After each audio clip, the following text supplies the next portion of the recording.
Good morning, everyone. Welcome to the Beginner Box Day being hosted by the Cayden's Keg Discord. I'm Tim, or Timon. I am the volunteer project manager for the Pathfinder 2nd Edition system.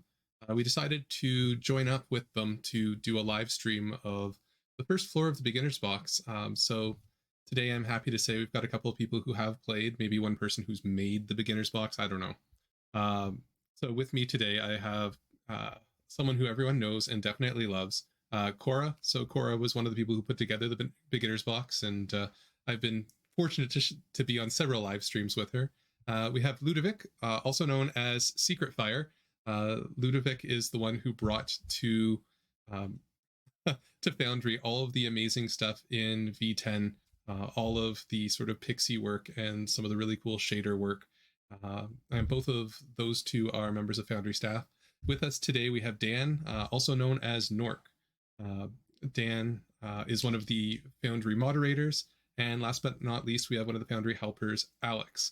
So for them, this will be their first try at Pathfinder 2nd Edition. So for people converting over, watch. Hopefully I can explain things as we go along and demonstrate that it's not too scary to hop into the system and really show off some of the things that the system does for you to reduce a lot of the complexity. Pathfinder 2nd Edition isn't like Pathfinder 1st Edition. The Mathfinder moniker is not quite the same. So hopefully you'll see, and hopefully you'll enjoy. And so with that, I'm happy to introduce our cast of characters.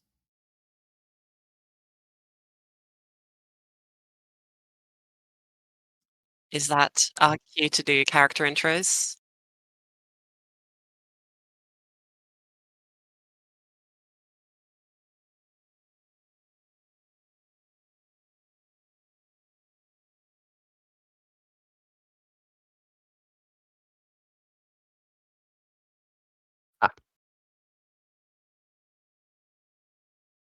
Hello, hello. I am Dan, aka Norc, as mentioned. I am a Foundry enthusiast, but usually at the 5e persuasion. I have maybe once in the past done a single session of Pathfinder, but not recently. So I will give you the full beginner experience. I am playing Wilkers, a little goblin fellow who has more spunk than sense, I think, in a lot of ways, and it should be a good time. I would insert information about his Pathfinder background and stuff like that, but I don't really know any of that yet. So we'll see. He is a goblin. Enough said.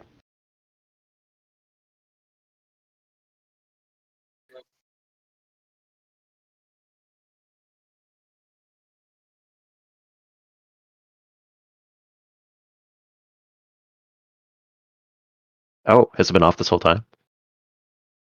That's fabulous. Microphone should be on. Yeah, I don't know why OBS does that. I promise everyone, it was a really, really great introduction. Everyone else here absolutely enjoyed and loved it. So maybe I'll let everyone go through their introduction so I don't have to introduce them again.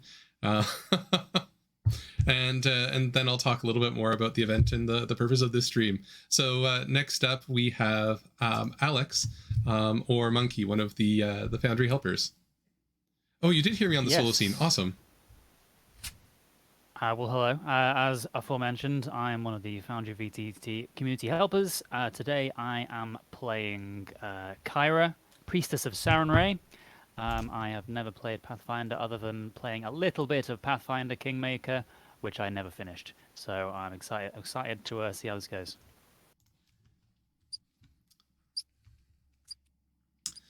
Third up, we have SecretFire, Ludovic. Hello, I'm SecretFire, Ludovic, from the Foundry Staff, and I am happy today to play my first game in English, because usually I'm playing in French, so I'm a little angoissé. Nervous. Yeah, and I'm playing Scrug, a character all in finesse, half orc barbarian fighter, sorry, whose law is a 200 battle axe. And I'm very happy to play at this beginner's box introduction and to show all the people that Pathfinder PF2e is a great game.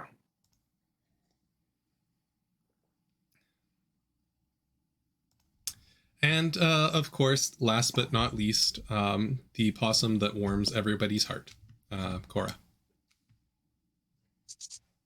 Hello, everyone. I am here to shepherd these wayward souls through this horrible module that is you should never play. And so I am, of course, playing as the party's wizard, Bezran, better Ezran. He's Ezran, but with magic weapon prepared. And he will be their guide. He will be the stalwart protector of this group, wielder of the flames of Anor, and so on. And I will try not to metagame too hard, but I have very high int, so it's actually in character. And that's what we'll keep telling everybody. Okay. So, as an introduction for those who haven't played before, the Beginner's Box is one of the really, really premium modules deserving of the name. This one created by Foundry Gaming LLC, the makers of Foundry software. It is available for sale off of the Paizo website. You get a code you can download. To show you how amazing this actually is, other than creating the heroes and creating the logins, I have not touched the Beginner Box install. I do have a couple of modules installed today, just to let you know that I have modified it slightly, and I'll tell you what they are. First, I use the Cautious Game Masters pack because I have this nasty habit of speaking as my players, and so it has a nice little feature where I can't speak as a PC token, which I really appreciate. Then we have Dice So Nice. Dice So Nice is how you get 3D dice into Foundry. They look kind of like this. And so with that, I have installed the Foundry VTT anniversary dice set that anyone can get for free as sort of a gift to Foundry, and I really like the look of them, so I like to show them off whenever I can. We have the dice tray module, so if you look below the chat box, which none of you can see, so that doesn't matter, because it's not on the stream, there is a series of buttons that you can click that lets you just sort of have quick access to create different dice rolls. I'm using the health estimate module. You'll see right now, I'll go over to the stream. As I highlight the players, over top you'll see that their injured status. So right now all the players are uninjured. This is just a nice way to quickly let players know the health status of enemies that they're facing without saying exactly what their actual hit points are. For the purposes of the stream for each of the players, so you can watch, I have turned on permanent hit bars on the bottom of the characters so you can see how injured they get. I do have the Pathfinder Beginner Box module. I've added the Pathfinder 2nd edition Keybind Menagerie. This has a couple of keybinds that are just useful for making things flat-footed or for popping up art. That's what I use it for. A very cool module we have called Modifiers Matters. This alters the behavior of chat cards, so you can see as a support character when something you've done has really had an impact on the other players. It makes playing a character that does a lot of support, like say a bard, feel really, really good because you know that the hit or the critical hit happened because of you. So I highly recommend that one. I have the Pathfinder 2nd edition Workbench. This just has a couple of quality of life tweaks for the system that aren't base, but they're either things that are currently works in progress that will eventually be added to the system, or things that don't fit with the rules as written implementation but are really handy for players, including a lot of neat macros. So I'd recommend that. I have Polyglot because it's a module that when I type as an NPC, I can type in a particular language. If your player understands that language, you know what they're saying. If they don't, you sort of get interesting text coming up in the chat box. So very helpful for immersion. The pop-out module, which I sort of need for the stream, that lets me pop out different windows so that so that I can show you things that are different from the system.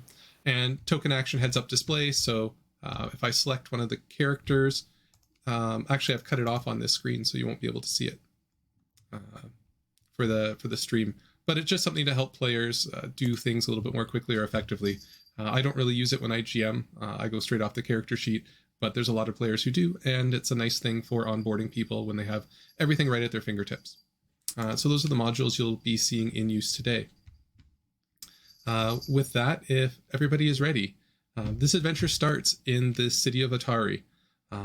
One of the local businesswomen, Tamily, has recruited a group of you. She's had some issues in the basement of her fishery/tavern. The adventure will start with everybody, we'll say, heading down into the basement to see what's going on.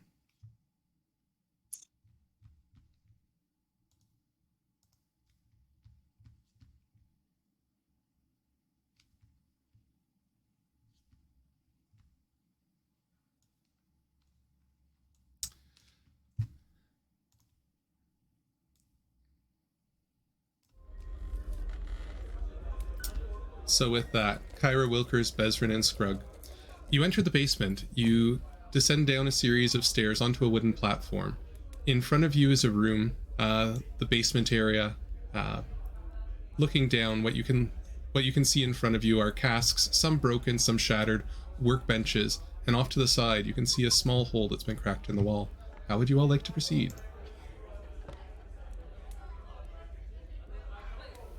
How well I'm lit is this advancing. dusty basement? I slowly going down the stairs and watch around. Okay, Scrug, with that, roll me a blind perception check. I would like to walk up behind Scrug and offer sound advice. I would like to aid. I would like to point and say, look in that corner. There's something there. Even if there isn't. Just hypothetic. Go for it. Bezrin, roll for me an open perception check.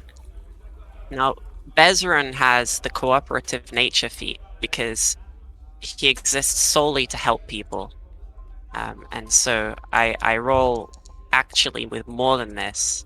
And I'm very helpful. I point right at the wall. And as I do, something comes to me and I say, wait, Scrug, my dear boy, you're an orc. Why? Tell me. Doesn't Atari mean seal in Orcish? How curious. What a strange coincidence. As Bezrin is pointing at the wall and speaking to Scrug, totally having them absorbed in the conversation, a series of giant rats runs up, entirely unnoticed by everyone, except for probably Wilkers and Kyra, who have a little bit of an elevated view of them. With that... Okay. That would be the case if Wilkers was paying attention, but my action that I tried to take was stopped by the muted condition of the player character, or of the player that was trying to perform it. So I was going to just flip over the edge of the balcony here, down onto the floor, because that's a good idea. Okay, roll for me an acrobatics check. Okay. I shall attempt to do so as I click through things. I got so distracted by being muted that I did not get to the skills tab. Okay, so acrobatics, here we go. There's a lot of really cool buttons on it. I'm going to just click roll and trust that it will come out correctly. 17. You managed to swing over, hop down, land on the ground. You're stuck behind some barrels, but it looked cool enough that you feel like you've been filled with panache. So if you'd like, Nice. you can add panache to yourself. And Kyra, if you're just standing up there watching, can I get you to roll perception, please?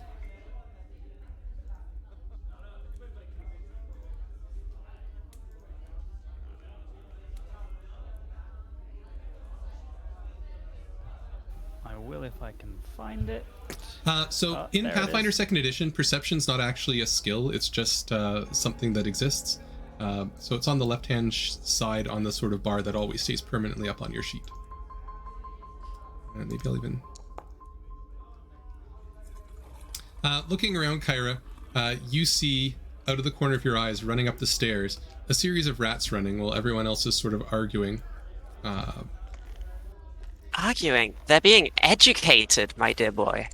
Sorry, educating. They're very engrossed with educating. Thank you.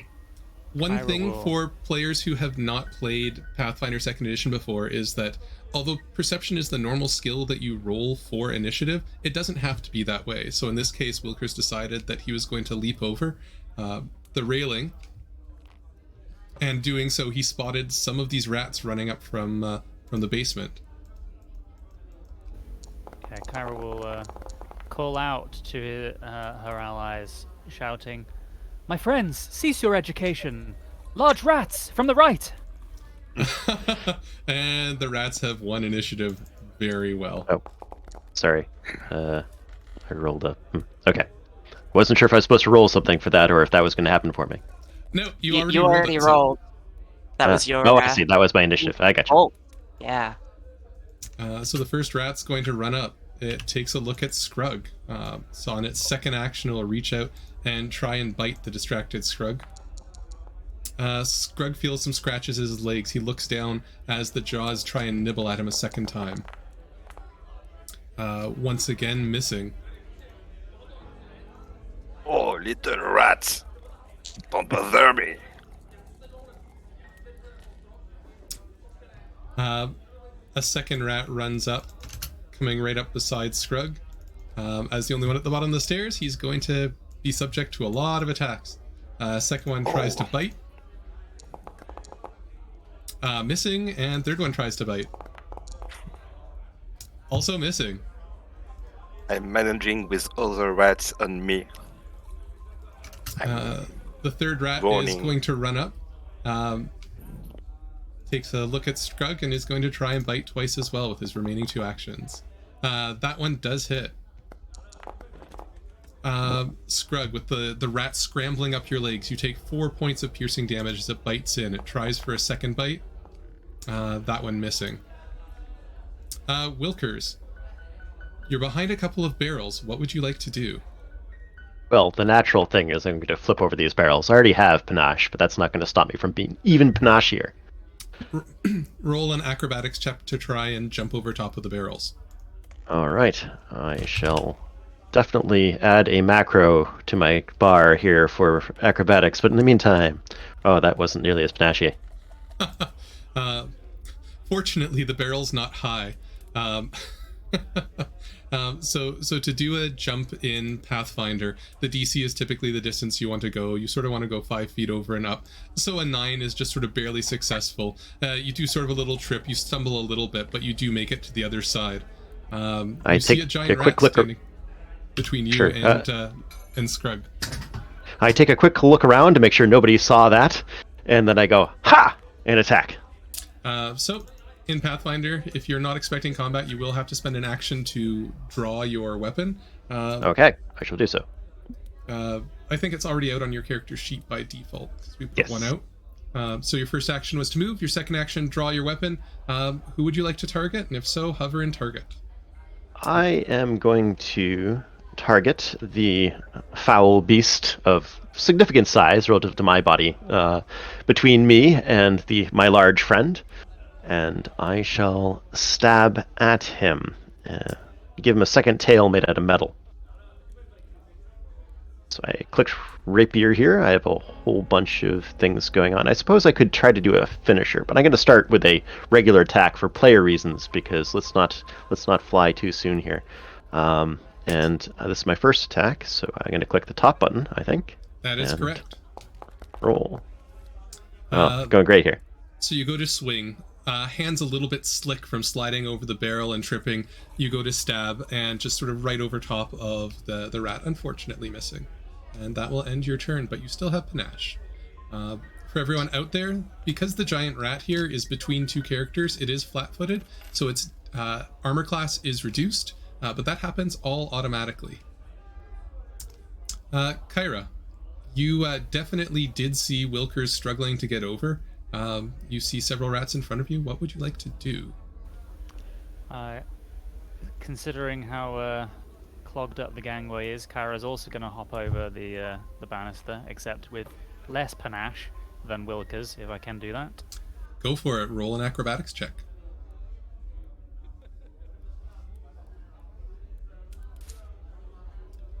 You do it with sort of almost the exact same motions that Wilkers did, landing a little bit more solidly on the ground, but you can absolutely move to any of the squares below without issue.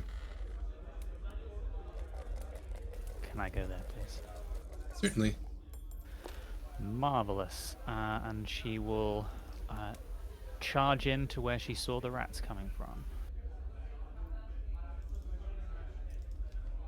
So you have 25 feet worth of movement. If you want to It works very, very similar, other than every second diagonal costs you extra feet, so the total distance you've moved is about 15 feet on your second action. In front of you stands one rat. Stab stuff. You would have to draw your scimitar, but you do have one. Then I will be drawing my scimitar. Okay. And that will end Kyra's turn.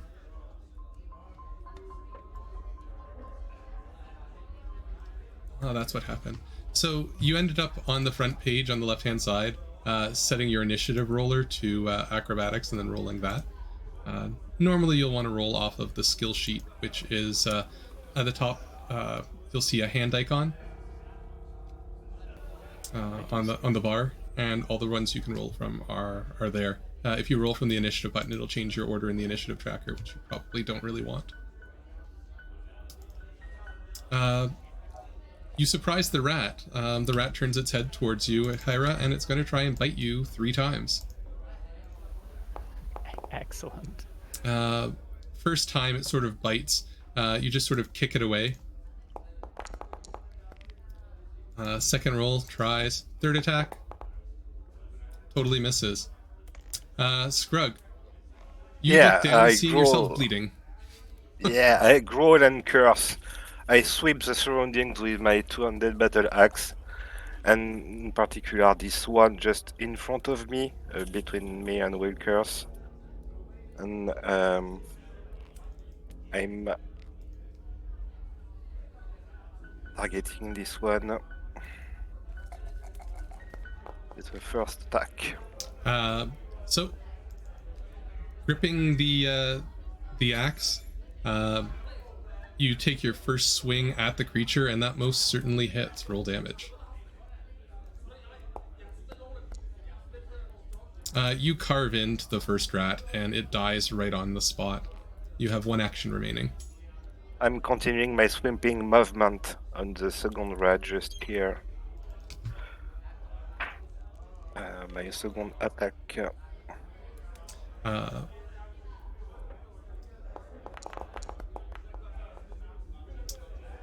So this axe does have a sweep trait, so it actually rolls a 9. Unfortunately, the slickness of the first rat, the blade slides under the second one, and that will end your turn. Bezrin, you're up. I say, good show! And I'm going to recall knowledge. I am useful. I am going to examine these strange creatures from the deep. I'm going to try and tell. Check, please. I'm going to try and tell my allies how best to defeat these nightmares. You've seen these creatures before in your vast and knowledgeable travels. These are known as the common giant rat. I tell them, Ratus, Ratus! They enjoy eating grapes. However, they can quickly be made ill if fed overly sugary diets. I will go and fetch us some donuts, but first, allow me to assist you. And I will target the 2 that I can see and cast Electric Arc. Okay. So you look at the 2 in front, knowing that they are decent in reflex. You aim and unfortunately just narrowly miss, dealing half damage. The nimble creatures may avoid the licking tongue of lightning this time, but soon they will reckon with the power of glazed pastries and various other sweet foods, and they will be no more threat to us. Furious from being zapped, the first one is going to attempt to bite into Scrug. Ugh. Hitting. Scrug, you take an additional 5 points of piercing damage as you feel a little shock run up your leg. It attempts to bite a second time. Just barely missing. And a third time. Just barely missing again. Yeah, sticky. The next rat, furious at Bezrin, is going to attempt to tumble through both Scrug and Bezrin using acrobatics. 21. I think that beats both of your acrobatics checks. Or your Oh, reflex saves. absolutely. Yeah. The rat scurries around in behind Bezrin on its first action. It will then attempt to bite Bezrin, Oh no. which hits. You feel Help! the... Help! They're employing tactics! We've been outsmarted! And then attempts to bite a second time, once again hitting Oh, poor no. Bezrin.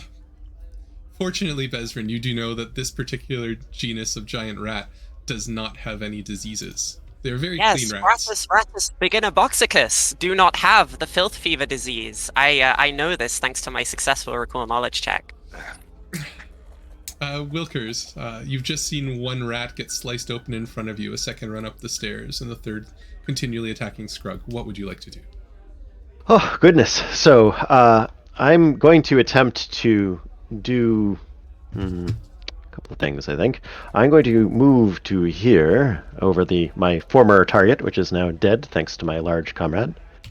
And I'm going to attempt to finish this beast on the floor before going to the aid of my elderly companion on the stairs. So I am going to attempt my first finisher here. I will attempt a confident finisher. I think that my move would be able to... Anyway, we'll handle that later. First, dispatch this beast. I will squash it flat with my rapier, because that's how rapiers work. Sure. So roll your attack. Okay, and I would just do that in the normal rapier weapon, or Yep. how would I go about doing that? Yeah, it's probably easiest just to roll off of the action tab if you don't want to pop into chat every time. Okay. A 22 is most certainly a hit. So make sure your finisher is toggled on and roll damage. Okay. That is how that works, I see. And with that, given the wonderful knowledge from Bezrin, you precisely strike into the heart of the beastly giant rat, finishing it off, and you lose panache. Okay, and I think I also lose finisher. Do I need to toggle that off manually, Yeah, or is that already? You'll have to toggle that off, man. All right, I'm going to attempt to continue my move and out-acrobat this rat, if I can, to tumble through back up behind the rat and flank the flanker. Wonderful. Roll for me an acrobatics check. All right, I'm going to attempt my new macro. It seems to be working. You go to charge up the stairs. Bezrin unfortunately gets in the way and pushes you back down. Not now! I'm out of toffees or I would have used them! You just asked for help, but now I grumble. And that will leave us with Kyra's turn. Kyra, you're up. You're hearing grumbling from the side and arguing, but there's a giant rat in front of you. What would you like to do? Occupied with said giant rat, she cries out, "Sound Ray, guide my hand and smite this terrible beast." And she's gonna hit it with her scimitar. Saren Ray doesn't hear your cry on your first swing. Unfortunately, it is dark down here, not the domain of light, and you narrowly miss the rat. Can I raise my shield? You most certainly can. So if you want to drag the raise the shield macro onto your hotbar, you can use that to toggle it on and off. Raising your shield, you do have to do every turn in Pathfinder 2nd Edition, and when your initiative rolls over, if you've raised your shield using the macro on your turn, then it will automatically drop off. Got it. Do I still have... You still have one action remaining. Can I swing again? You absolutely can. This time you'll roll with map penalties, so you'll want the map -5 button on your strike.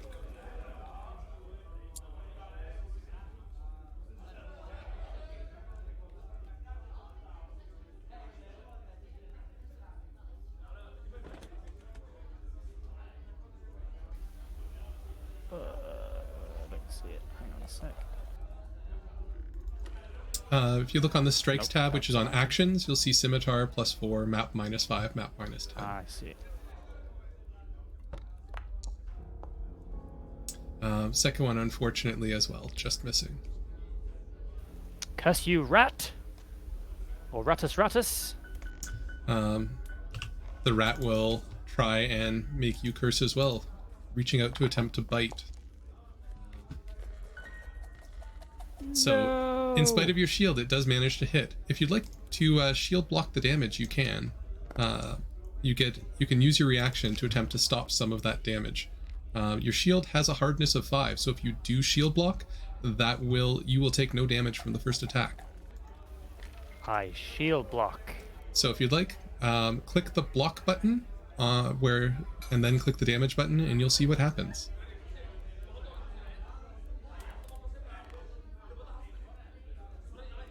Amazing. And because it is above the hardness, even the shield itself will take no damage. Nice. Furious at being rebuffed, it will attempt to bite Kyra a second time. Unable to get under the shield, it'll try one more attack. But Saren Ray decides that protection is the order of the day. Scrug, you're up. Yeah, Akira seems to be fine, but Bezran is wounded. So I'm shooting at Bezran. Make room for me! And I try to tumble to join the rat. Go for it. Roll an acrobatics check.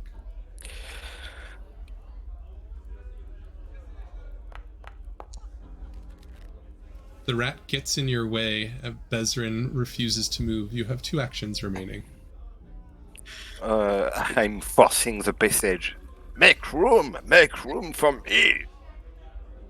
I'm trying. Ah! These rats are extremely large. Should I try a second acrobatics test? If you'd like to try and tumble through a second time, you are most welcome to try. I'll try. That one you do manage to get through. Bezran squishes a little bit to the side, feeling undignified, and you're able to get to the far side of the rat. Ah! And then I'm slashing at it with all my rage. Go for it. Target and roll an attack. And with that, you critically injure this rat. Feel free to roll critical damage. The poor rat sees it coming and just gives up on life. Already singed a little bit from the electric arc, it succumbs to the battle axe, cleaving it into 2 pieces. Oh, good. Inspired. Yes. Wonderful. And Bezran, you're up. I'll back up. Now, like, splattered in gore. Just sort of back up and look around and say, oh, there's another one of those things. I'm going to move up and say, I can't let these youngsters show me up. There's life in these old bones. I'm gonna shake my staff threateningly, and I'm gonna try and give this miscreant what for. And as I sort of stumble, clutching my hip, my staff swings wide, and then with a fluid motion, I flick out a pocket, like a fistful of pocket sand, but magical pocket sand, and I cast Force Bolt, and I say, aha! Unerringly, it pierces into the rat, surprised and stumbling back, and that will end your turn. I come back to a battle stance, fists raised, and I say, I'll show you! Wilkers, you're up. All right. Well, that's quite a display. I'm going to have to do better than that. So I'm going to scoot along. First, I'm going to be moving. So I'm going to scoot to here, and then I'm going to attempt to tumble through a rat space, which is a little bit silly, even at my size. I assume I'm going to be trying to do some sort of an acrobatic, what's I call a straddling maneuver as I sort of bounce over it with two hands on its butt and try to go over. So I will make my acrobatics check here again. Unfortunately, the rat does manage to trip you up. It seems like it's fairly agile. It rebuffs I think I do have a plus +2 bonus that's not reflected in this. For my tumble through, which is from my acrobatics background, I think. There's something. Oh, I know Bouncy I have Goblin. Bouncy Goblin, yes, that's it. So I'll let you know that when you go to roll a skill check, you can toggle on the Bouncy Goblin modifier. It's nominally off if you're not doing the tumble through action, but you can select it from the modifier and that'll turn it on. Unfortunately, a 16, it's still a very agile rat. You aren't able to tumble through. My goodness. I am slightly rebuffed here. And I think I have used 2 actions at this point in time. Or no? You were right here, correct? Yep. So 15, 20, 25, 30. Yeah, it would be 2 actions to get there, unfortunately.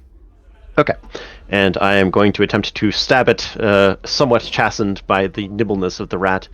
I say ratus splatus, hopefully. You can roll your attack. That will most certainly hit. Roll damage. Okay. You pierce it for 2 points of damage. It is barely alive. Kyra, you're up. I will follow suit and try and finish it off with my scimitar.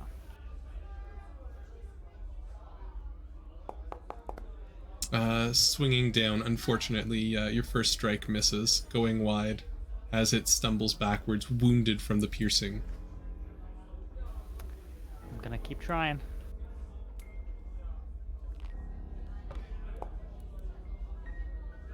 That one will hit. Roll damage, and as it's your second strike, you do get a +1 bonus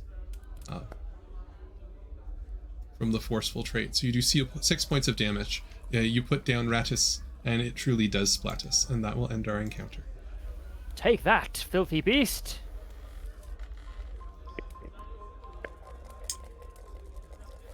Is everybody okay? You see in front of you a broken piece of wall. It seems like behind it there is a passage that descends downwards into the darkness. My pride is rather injured. These rats are fairly large and nimble. What is this hole here? This seems rat to hole, be I where think. the rats were coming from. Anyone who would like to check it is more than welcome to roll a survival check to see if you can determine if that is true or not. I will offer advice to whoever is rolling the check, which it looks like is Kyra. And I will say, yes, they were clearly searching for sweet foods to consume in a ravenous fury. Unfortunately, they accidentally broke into a fishery. Kyra, you feel like you have a handle on it, but Bezran speaking up makes you start to question your judgment. It seems like the rats are coming from the stairs, but it also seems like there's footprints too large to be rats. Bezran seems to disagree with that. Honestly, it's hard to tell. Maybe we should just investigate firsthand and see what we see. I agree. Yes, of course. I start scooting in. If only the town had a vineyard, the course of action would be clear. Ah, yes, grapes. Before we progress further, though, my dear Scrug, allow me to tend to your wounds. I have several degrees in the medical arts. So Run you for get your life. to Kyra, you proceed to the edge. You stand on the precipice. It's a small drop down, about 10 feet, but is very slick with water. Okay. So, like a water slide. Like a very steep water slide. That's what I thought. I ride the water slide. Like Legolas surfing down the stairs. Absolutely. Make either an athletics or an acrobatics check, your choice. All right, I'm going to go with that one. Surf's up. Wilkers, you successfully slide all the way down with absolutely no problem, doing a little bit of a flip at the bottom. Easy peasy. I don't want us to get stuck. It's going to be difficult to climb up such a slippery surface if we have Oh. to return this way. I didn't think of that. Perhaps we should tie a rope. I have one in my backpack. I'm looking at the precipice. Is it tall? It's about 10 feet to the bottom. Oh, okay. I'm jumping directly. Yeah. Make an acrobatics check. Yeah.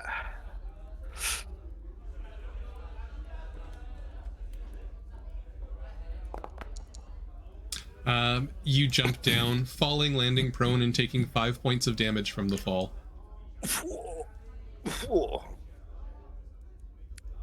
That's what you get. Well,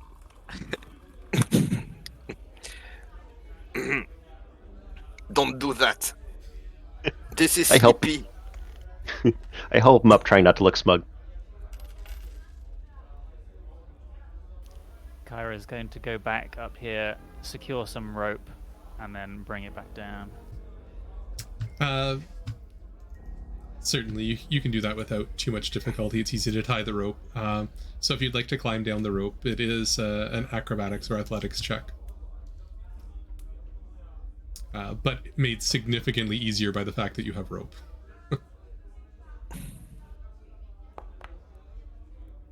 Kyra, you climb down without an issue down the rope and end at the bottom.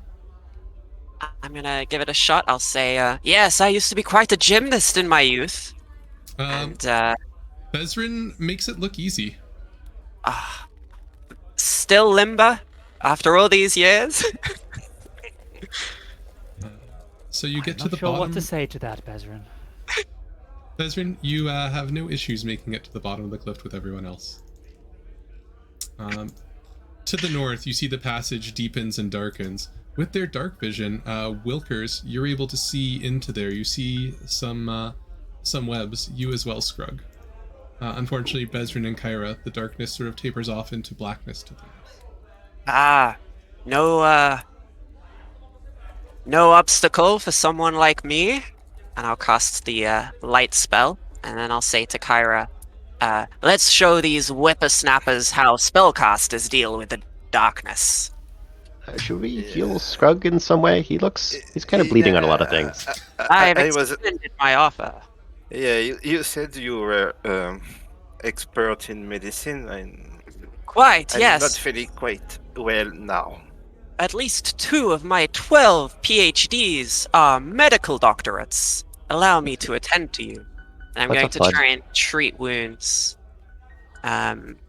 which I'm really good at. Oh wow, okay, I'm actually You good are. at. Awesome. Okay. So you spend 10 minutes waiting while Bezrin attempts to heal, and does so for 2d8 hit points.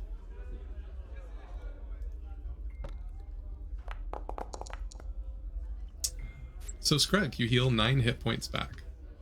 Nice. Thank you, Bethan. I'm feeling better. Some of my finest work. I wouldn't have suggested that if I knew it was going to be so boring.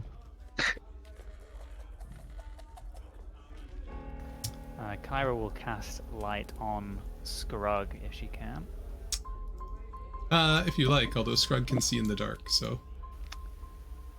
I won't do that. I will cast light on myself. So if you'd like, you can cast the cantrip and drag the spell effect onto your token, and that will emit light from your token.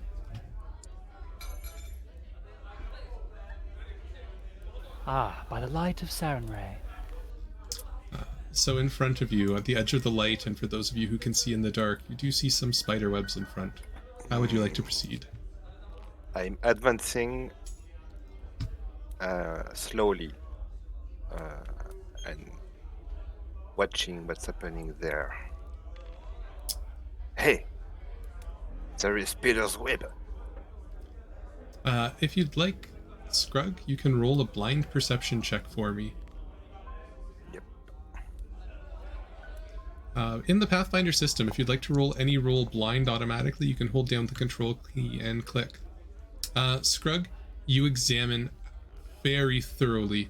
There's no hazard here. This looks like ancient webbing. Nothing could possibly even be living in this. Ah, okay. I feel there is no danger in this room. It is safe here. This is ancient web. Can I draw my rapier ahead of time?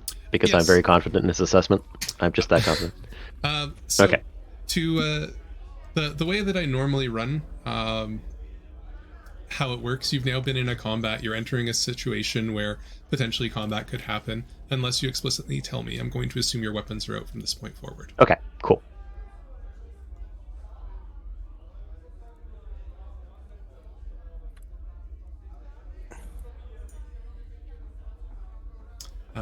As you enter into the room, it seems like Scrug was proved conclusively wrong. I will need everyone please to roll for initiative other than Scrug, who can keep their natural one. What was the right way of rolling for initiative again? I know it was explained to me, but I missed it. You can do it from the left side of the bar, or you can simply go to the encounter tracker. And the encounter tracker, there'll be a little D20 button to roll for initiative if you're rolling by default. Okay. There you go. How can I do it better? That way it wasn't working well. Well, if you'd like to re-roll, Pathfinder 2nd Edition has a wonderful feature called Hero Points. Hero Points let you effectively re-roll any D20 that you'd like. Every session you start with one. If you do something very cool or interesting, then you end up gaining Hero Points at the discretion of the GM.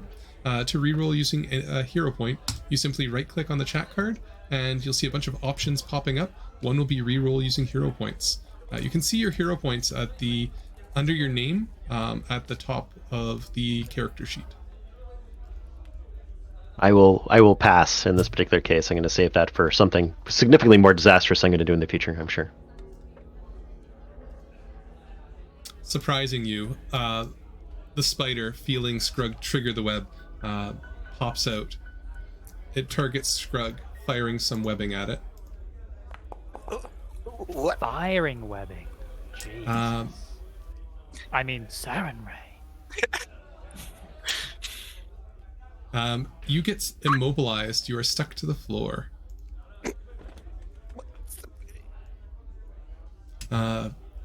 Seeing that its prey is now trapped, it will scuttle forward, targeting you with a bite with its fangs.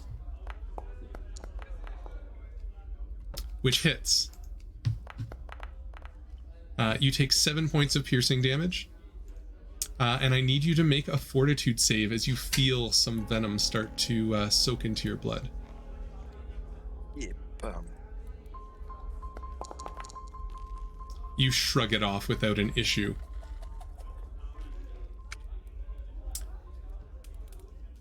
And with that, Kyra, you're next to act. What would you like to do? Can I get a cheeky little 5-foot step without using any actions? No, so step is actually an action in Pathfinder 2nd Edition. So a step lets you move 5 feet and doesn't trigger any reactions based on movement. I see. Well then I'm going to go in and probably try and move into a flanking position to tactically destroy this monstrosity and stab it in the butt with my scimitar. Go for it.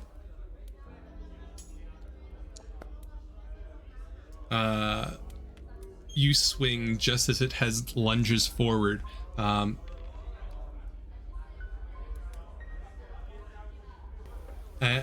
unfortunately ducking underneath. I'm gonna go for one more to try and distract it from my friend Scrug.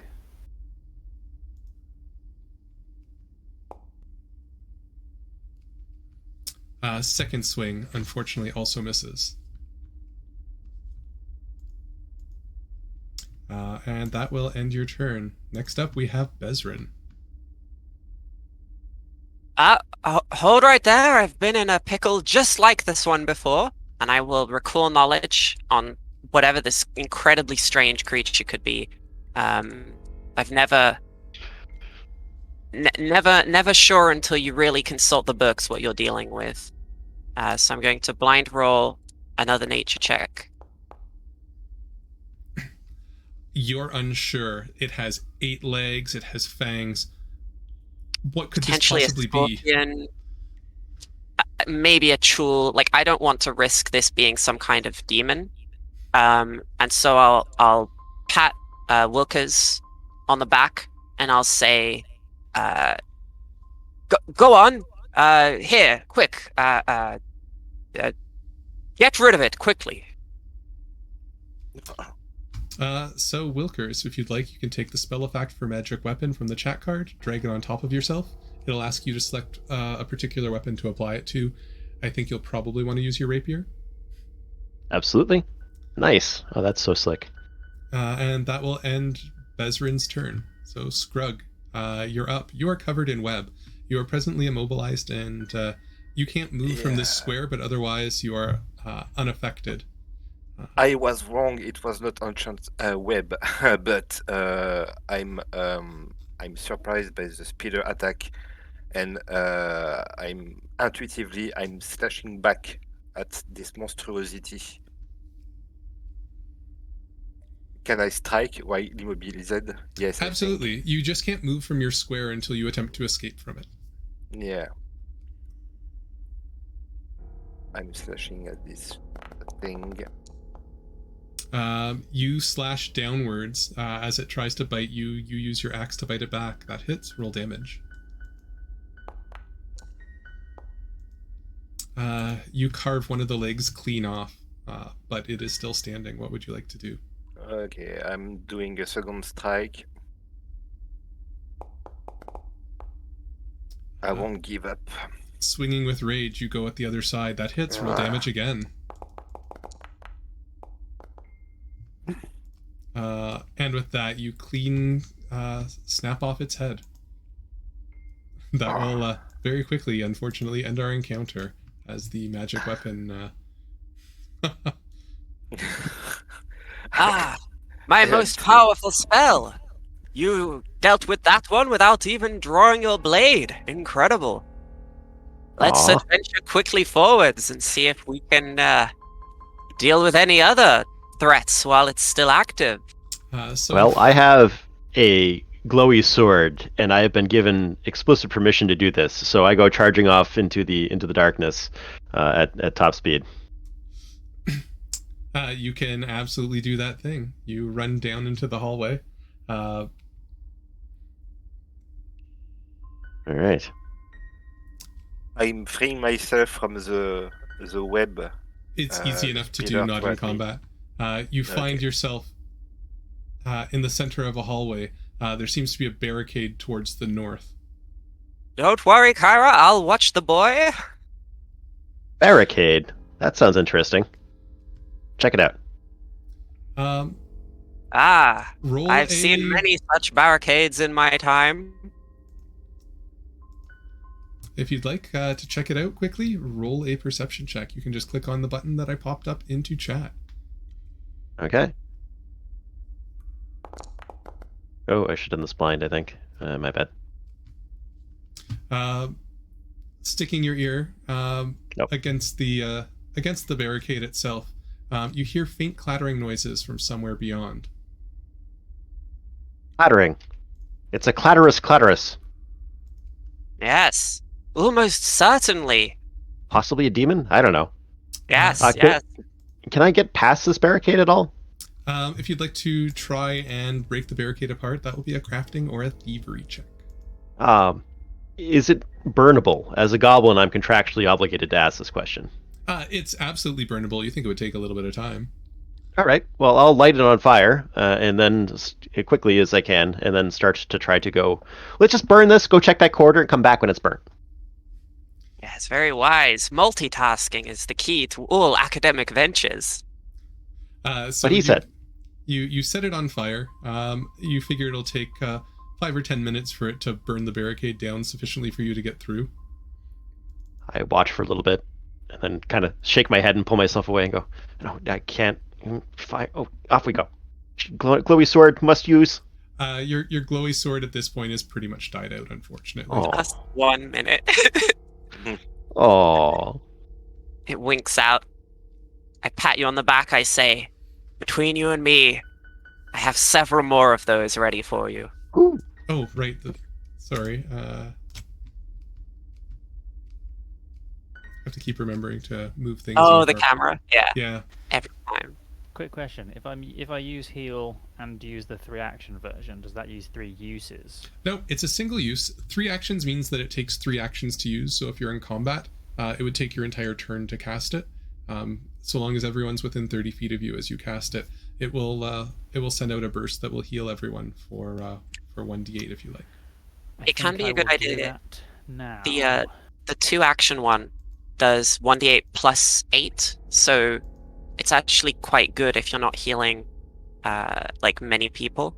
So like in this case, because Scrug is... Yeah, you don't need healing. Yeah. Bezran's Well- fine. Oh, I've seen far worse.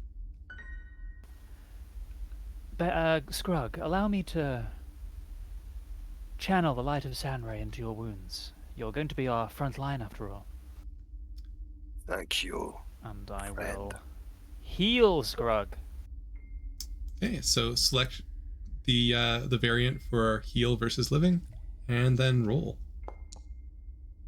For maximum healing, Kyra channels all the light of Saren Ray, healing Scrug to full easily. Sarenrae is powerful. Indeed. I'd be happy to talk to you about the benefits of joining the church sometime. But for now, perhaps you should take the lead. I will see. Thank you. I've sat down next to the warm fire that my grandson has made for me, and Wait, what? I'm gonna like, take a vial out of my coat and drink it. I'm gonna treat wounds myself. I think I need a little pick me up. Okay, so if you'd like, you can roll a check. Oh, You no managed good. You pull out the wrong vial. You pull out some iodine. You take a swig and spend the next 10 minutes coughing as your tongue goes numb. I take out some That's snacks and stronger toast than them. I remember. No matter. I'll throw it onto the fire. It flares Just- up a little bit. You think that might help it Yeah. burn down a little quicker.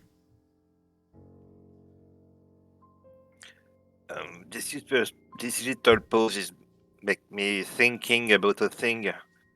It is strange where it is not more a basement here. There is a full a cavern with monsters and strange creatures. A sound observation. I will consult my knowledge of local architecture in an attempt to understand whether or not this is a standard configuration for basements in the area.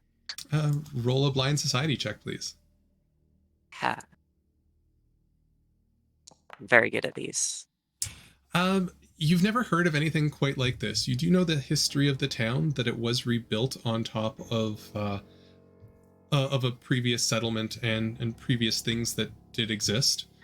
So a lot of these could be remnants of the old city, although in here it seems like it's carved out tunnels. Examining the walls, it seems like some of it has been carved out, and you do see sort of both claw and tool marks. Interesting. Yes, we are walking through the annals of history, my friends. And I'm going to give them a lecture for 10 minutes, which is how I will refocus the focus point that I spent in the rat fight.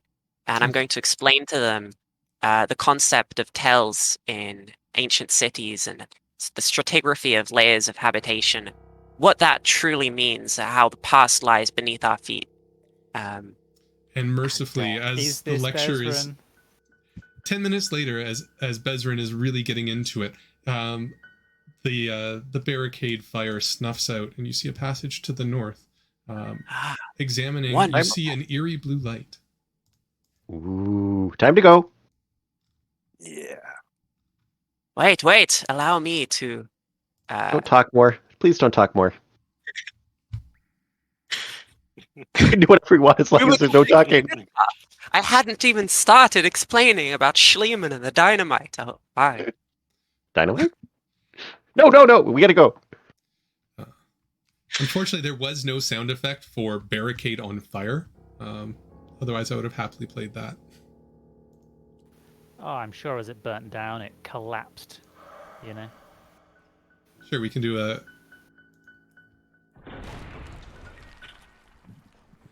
There we go. It's a normal noise at the end as well. I like that.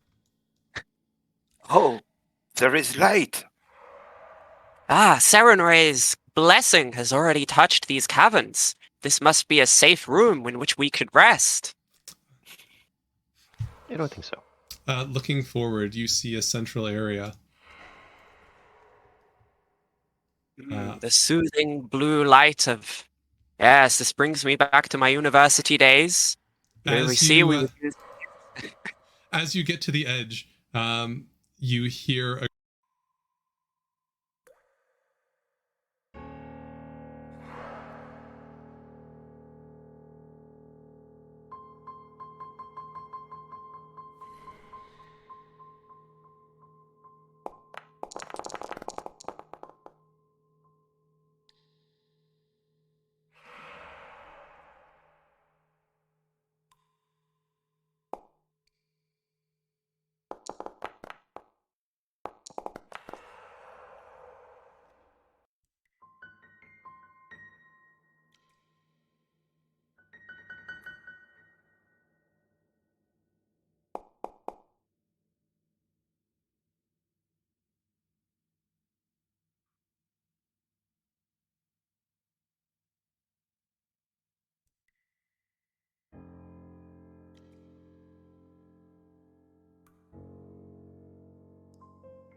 On where I've got heal. Okay, is there There we another go. one as well? Nope. I have literally Huh. no idea what just happened. Sorry about that, Oh, he's everyone. back. Is Kyria a war priest? We can hear you now, Tim. Yes. Hi, Tim. Sorry, I thought that Kyra was cloistered, so I was trying to help out by suggesting using focus spells. Kyra does not have focus spells. Yeah, I'm not very good at the game actually.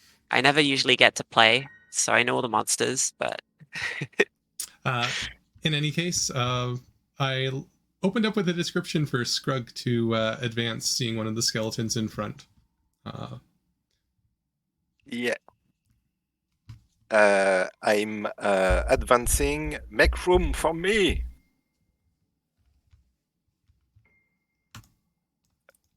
What can I see here?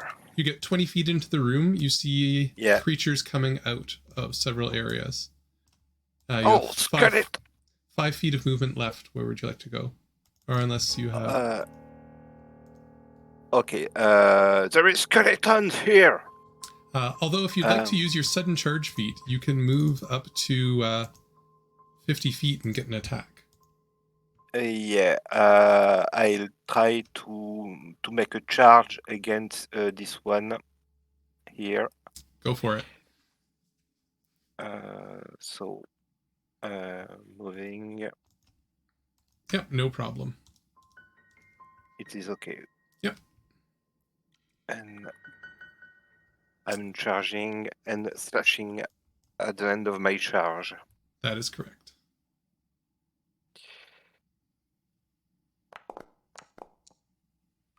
That will hit. Roll damage.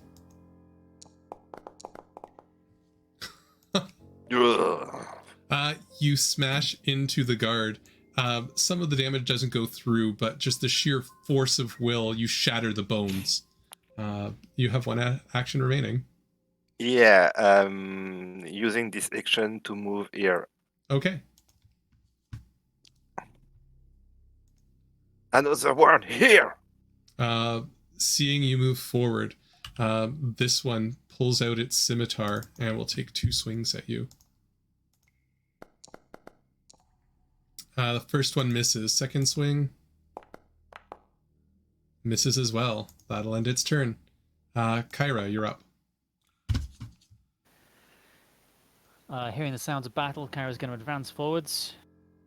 Can I make it past my allies? Yes. Unhindered? So in Pathfinder 2nd Edition, your allies aren't never block you.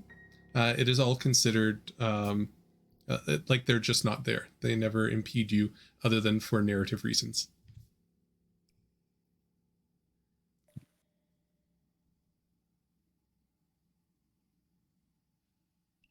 I think I can get about there.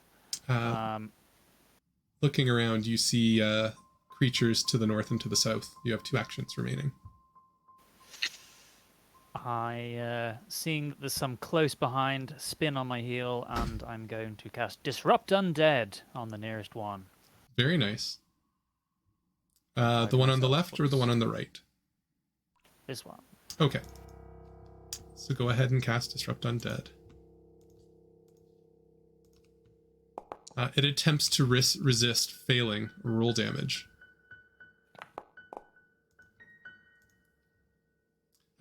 It seems like it is exceptionally susceptible to the positive energy you channel at it, as it does significantly more damage than you'd expect. And that will end your turn. Seeing this happen, the skeleton here will step forward, pull out its bow, and fire at the one who sent out disruptive energy. Striking Kyra in the shoulder, Kyra, you take 6 points of piercing damage. The creature disrupted shambles forward. It targets you and will make a swing with its fist, punching you right in the arrow hole. Oh god! You take 10 points of damage in retribution. Right in my arrow hole. Bezrin, you're up. I say, be careful.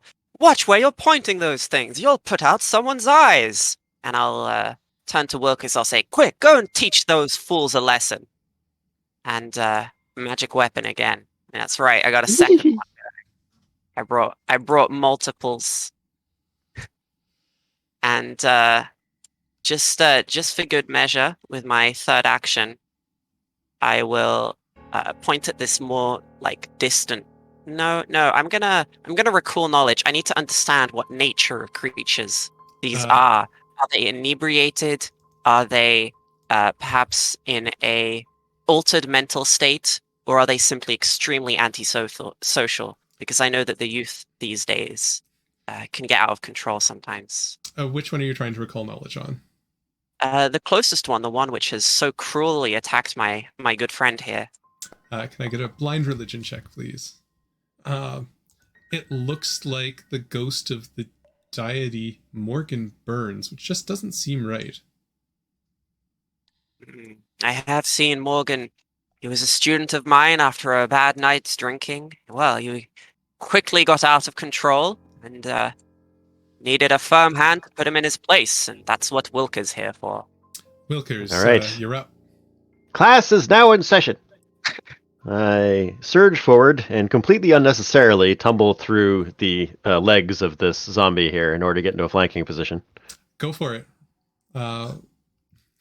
Roll an acrobatics check. Oh, I forgot to add the +2 again. It is But fine. You critically succeed. So your first move action will drop you right into flank, and you gain panache, looking really good, feeling great with your glowing sword. Ooh. This is why I put up with him, I mutter to myself as I stab at the creature in front of me. Let's see, should I... Yes, I'm feeling saucy. I'll make this a finisher, Okay, so if I can do so. So I just absolutely. toggle it. Yep. And I strike at it. So you'll see that the +1 from Ezrin's already added on. An 11. This is when I'm going to use my hero point, I think, because I really want this to be cool. It's very important for my ego. I mean, you very can if important you for our like, tactics. But thanks to Kyra's flat footing, that actually is a hit. Oh, never mind then. Just as I meant it. I will continue. For 12 points of damage. Piercing damage. He's not dead? Oh, it's very dead. Oh, okay, good. That's what I like to see. You go right through, and you would have stabbed Kyra, other than just precisely right into the little hole where the arrow notched out. You have one action remaining. Just as I meant it again. Let's see. So I can't move and attack. You can move. You just can't attack again since you've used a finisher. Yes, that would be I don't have that chargy thing. I am going to encroach upon the personal space of the... is there any advantage to doing a 5-foot step if you're not going to provoke a reaction? No. I mean, okay. If you move 5 feet, typically you say that you step, but really you stride. Sure. So. Okay, I will stride in that case around to this guy in the far side and say, "Stop shooting people! It's rude." Which you can successfully do. The second skeleton, or the final skeleton, draws his rapier, charges over behind Scrugg, and makes a slash. It manages to hit Scrugg thanks to the flanking provided for 4 points of damage. And that'll end its turn. Scrugg, you are surrounded by skeletons. What would you like to do? I swear, what's dead should stay dead. And I slash. I slash the one that is behind me.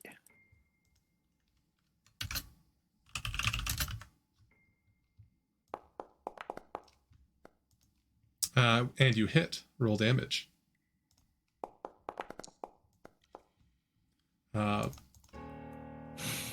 You absolutely destroy it. And then I'm concentrate on the one which is in the small what we are calling that. It is a coffin. The alcove with the coffin. Yes. Yeah. Okay. And I'm slashing at it. Swinging around, driving the momentum. As this weapon has the forceful trait, you do get a +1. So it's not a critical miss. It's just a normal miss. And I'm doing my third action to slash again. Fortunately, the weapon does have the sweep trait. So although you would normally miss by 1, the +1 bonus on that roll does allow you to roll damage. Yeah. So to anyone watching, I will point out this is one of the things that isn't automated in the system because we don't track the number of actions. Unfortunately, it's only a glancing blow. It seems to resist most of your damage.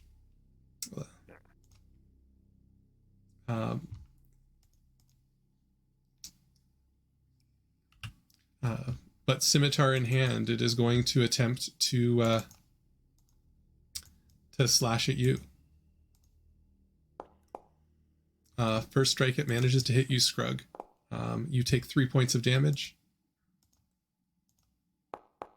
Slashing again. That one will miss. Third strike. So it will hit. You'll notice that it rolled a natural 20, which a 16 is normally a miss against Scrug's armor class of 18. What a natural 20 does in Pathfinder 2nd Edition is it changes the degree of success by 1. So it just makes it a normal hit in this case. As the weapon does have the forceful trait, it will have an additional 1 point of damage on this roll. So Scrug, you'll take a total of 5 points of damage. And that will end its turn. Kyra, you're up. Don't worry, Scrug. I've got your back. And she's Yeah. going to unleash Disrupt Undead on that skeleton that's attacking him. Which it's just in range.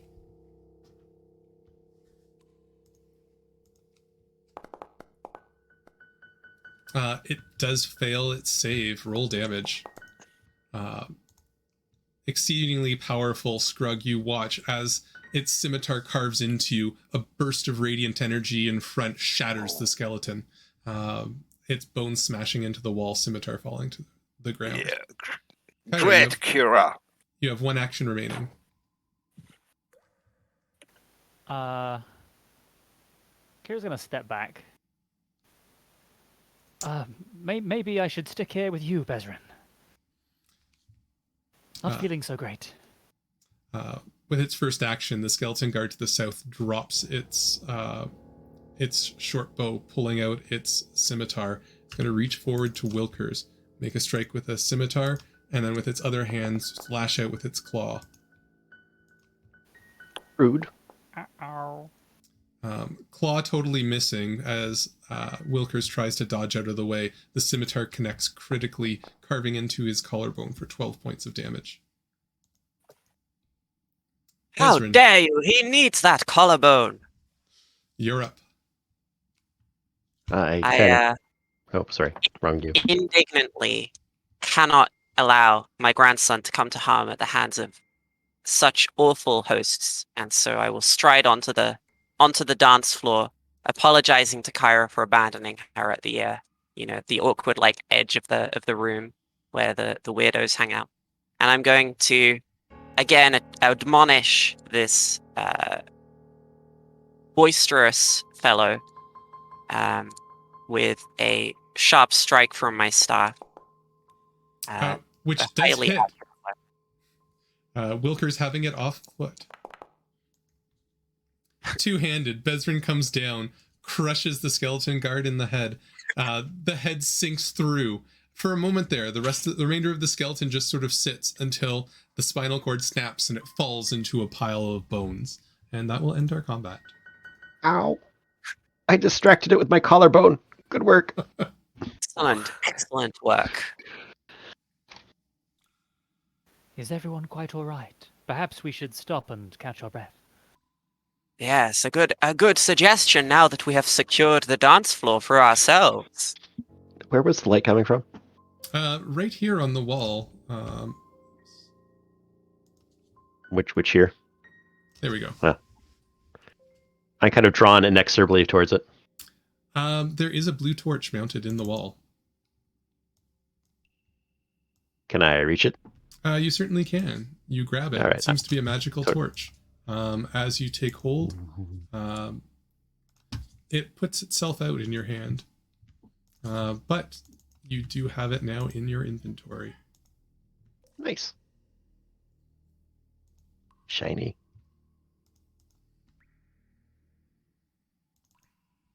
Undead here. Looking around, Kyra, on top of the Forgotten Crypt, you do notice there is an object It looks like it's a polished shield. Where's that? It was just sort of sitting there.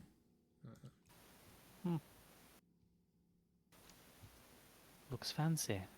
Does anyone like shields? No. I will grab it. Okay, I'll place it into your inventory for you.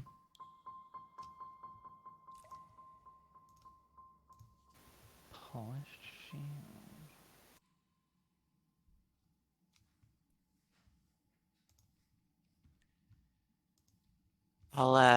While we're sort of settling into the room, I'll take a look at Kyra's injuries. I'm certain that I can remedy this minor scrape, and I offer a variety of drinks from inside my coat, all of which have unhelpful effects. While Bezran is examining my wounds and trying to offer me drinks from their coat, can I try and bind Scrug's wounds? Unfortunately, Scrug is immune to treat wounds for a little while. I'm not. Is it immune to my treat wounds? Is it not per? Battle Okay. medicine is per person. Treat wounds Okay. is universal. So you could try Wilkers. I have an Sure. ouchie.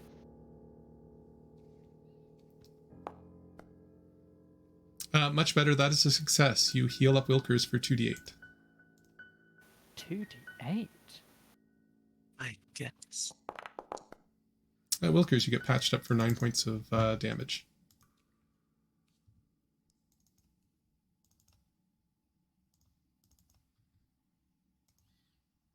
So, what do we think's going on here? This central crypt certainly seems suspiciously ornate. It does. Looking around from Bezran's previous role, you realize that this was likely an older crypt. It looks by the sort of state of the wall that originally this was well sealed. It hadn't been disturbed for a long time, but you notice that aside from the barricade, it looks like somebody tunneled in, and the construction of the tunnel that you've proceeded through, vice the construction of the walls you see around you, are totally opposed. It seems like undead were laid here and something came in through tunneling and disturbed them. Scrug, do you think you could open that sarcophagus? I can try. Allow me to try and help you. Yeah. Go for it. Roll an athletics check.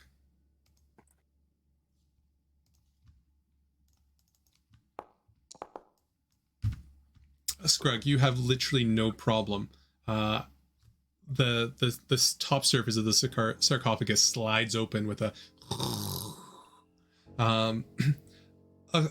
a small amount of dust from the edges comes out, but the inside seems well preserved. You find a skeleton. All of the clothing and fabric that it was wearing completely tattered, but inside you do find a small vial, which Bezran would know is a healing potion, as well as a finely crafted short sword that you can take. Someone interested? Ooh, I'm short. There is a nice short sword.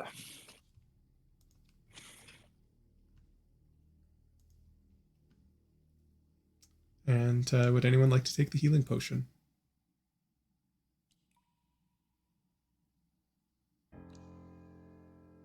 Yeah. Oh, I didn't want to be one to say, but I certainly could use a little help right now. I recommend that you imbibe this tincture post haste. It's never done me wrong before. So Kyra, you drink it down. It's a little bit old. It tastes a little bit stale, but it does heal you for 3 points. Still good. This is why I never take stock of expiration dates. Why, half the food in my pantry would be wasted if I thought that 20 years was too long to hold on to a jar of preserves. Well, it's certainly seen better days, but it'll do for now. As good as new. I will examine the bottle. I want to know which year it was bottled in order to understand like the vintage and other similar like relevant factors.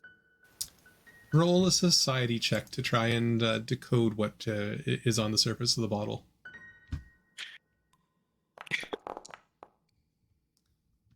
Looking at it, you do see some dates. It's actually really hard to read, but as aged as your eyes are, you are able to sort of hone in on some of the very fine details, and from that you can pull out a little bit of information.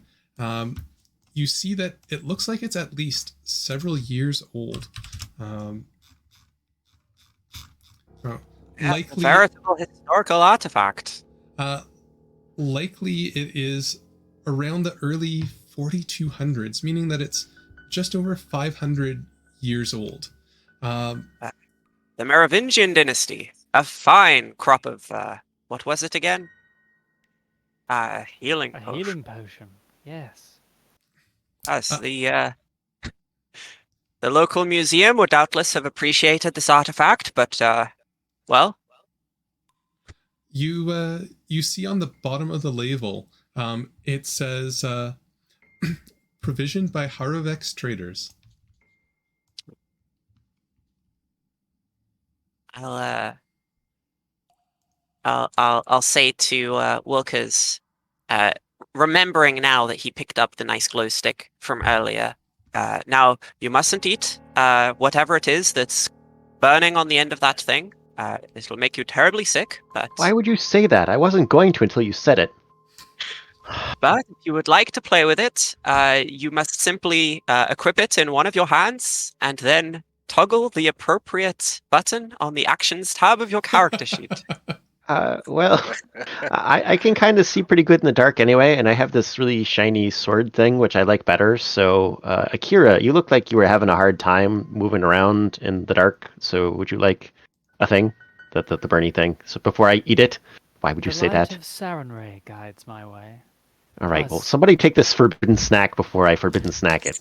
Plus I It's have a your shield in my toy, my hand. dear. Ezran, you have so much knowledge of everything.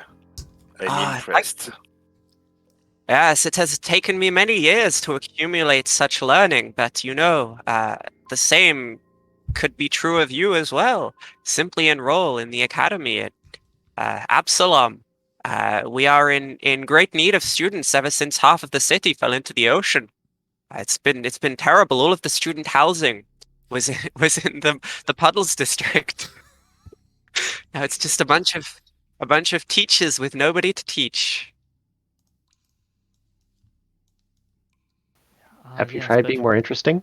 why learn about where you can find old bottles when you can instead join the Temple of Sarenrae? Mm. There's far much more interesting things to learn and powers to be granted. Well, having seen your arts in action, I cannot disagree, my dear. Perhaps you should lead the way. As we explore, we may find further fine vintages. We can but hope. You are speaking a lot. Thank Boost. you. I do my best. I can't imagine why they don't have any students. Can't imagine. As I History. explained, the Puddles district of Absalom slipped into the ocean. It was a terrible calamity many years past. Ezran, are you a teacher or a student? Both a student of life. Always.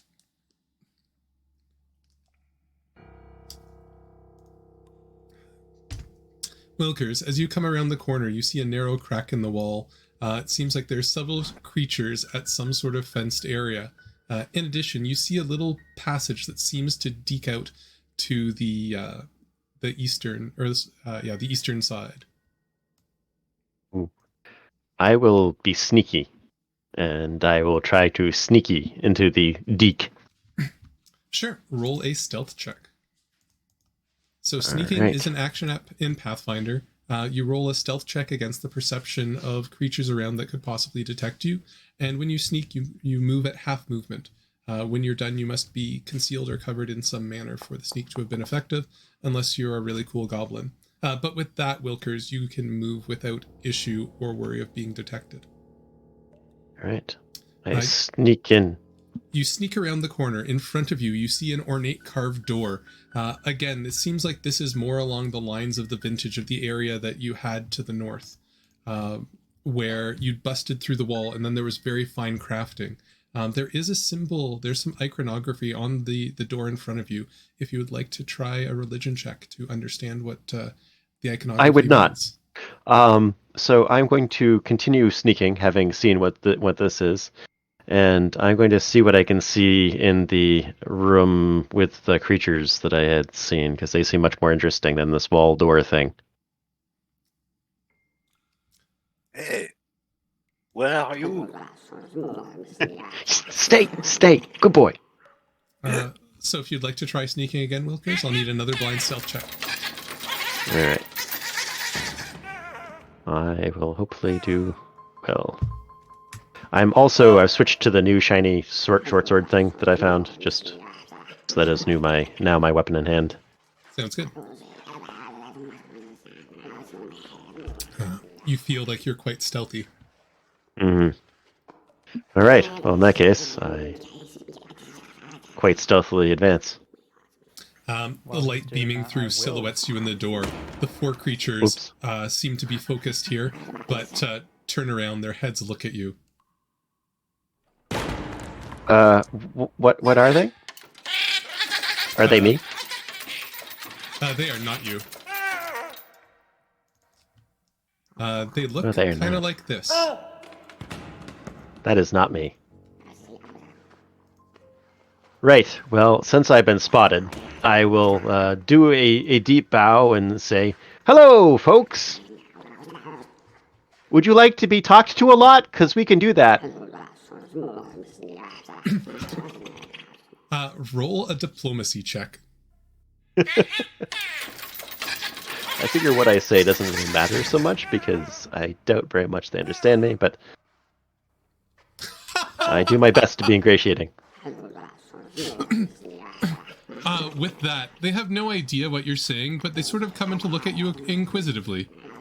All right. Well, I will talk to them and start offering various forms of snacks, and try to imitate their gibbering, and generally have friendly body language.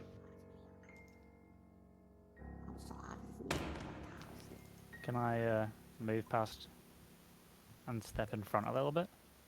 Sure, if you like. Actually, here's good enough. Wilkers, don't get too close. Step back. Oh, they're fine. They're friendly. See? The group of them look at you. Trust They're me. all carrying spears, but they point at this door to the south. Oh. Little scary things. I will do sort of charades of door, thumbs up, and then I showing my hands, walk around to the door.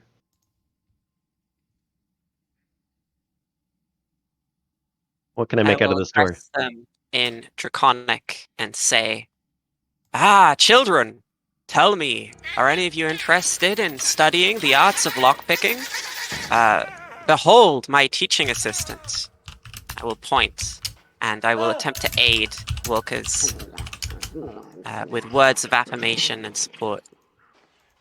So they say to you the following. Yes, be patient. Be patient, little ones. I'll see if I have any sweets or something that I can give them. Help tide them over until we can get them their snacks. Right. Hello, little things. So does anybody here happen to have any lockpicks? How hard could it be? Without lockpicks? I don't have. I don't have lockpicks. I do have an endless well of confidence. If you would like to attempt to improvise something, roll a thievery check. All right. Okay. Yeah. Bezrin, you give some great tips. Find the perfect thing. Wilkers, you take that thing, you snap it off in the lock. The lock is now jammed. Yeah. Good work. Yes, you see, he has now demonstrated what failure looks like when picking a lock. A couple of the creatures come forward to look at the lock. They look at you, their eyes narrowing. I say, this is step 1. Step 2, big guy. Scrug. Show them how it's really done. Yeah. Hold. Whilst this is happening, did you say there was some Let kind of me symbol look. on this door? Yes, this there is a lock. symbol on that door. It seems like it's religious iconography. If you'd like to try and identify it, it'll be a blind religion check. I do that by holding control. That's correct. You recognize this, although it's a little bit older. This is one of the representations of Gozra, the god of the wind and the waves. Based on the outer wall, you think that this is the entrance to an old shrine or temple to him. Scrug, you approach the door. It seems solid and locked. What would you like to do? I'm not in the finesse, and I choose a brutal method to open this the thing by sheer strength. I would like to try and aid. I'm going to use, if it's okay, crafting. I'm going to try and point out like structural weaknesses Sure. in the. Roll a crafting check for me.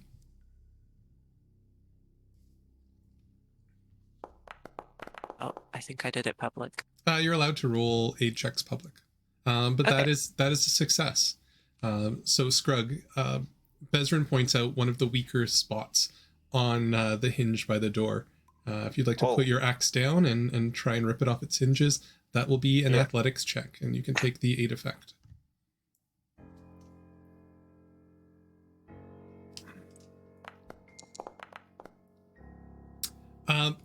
A 24, you strain.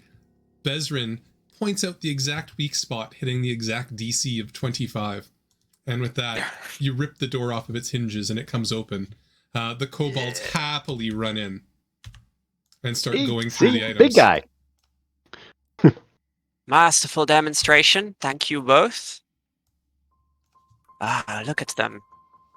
I'm sure they've learned a wonderful lesson on the value of cooperation and applied theory.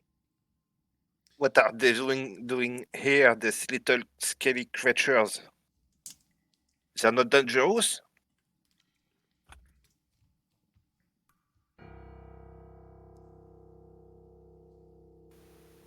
Bezrin, you spoke to them. Do you not know if they're dangerous? Oh, they're harmless beings, can't you see? They're They're wielding just spears. looking for snacks. Pointy sticks. Children like to play with such things. You'll understand when you have some of your own. I'm always wary with little things. I was getting ready to bathe them all in Saran Ray's burning light. Of course, yes. That's also rude. So I'm sure some of them will be willing to convert to your religion once they've had their fill. They start pulling out some silver pieces, gold ring. One of them brandishes a slightly glowy sword that looks even nicer than Wilker's.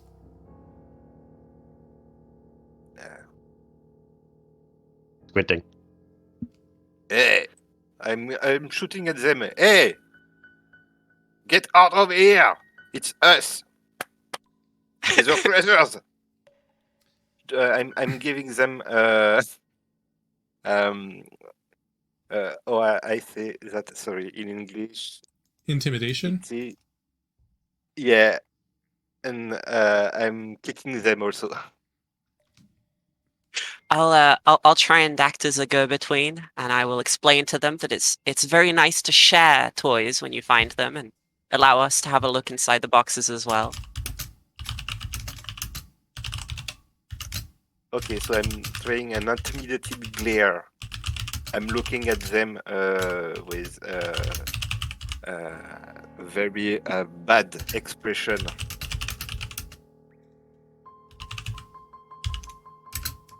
Oh, did Tim go quiet again? Did we lose him? Oh, okay. I'm going to, if you'll allow it, roll aid with my extremely high diplomacy.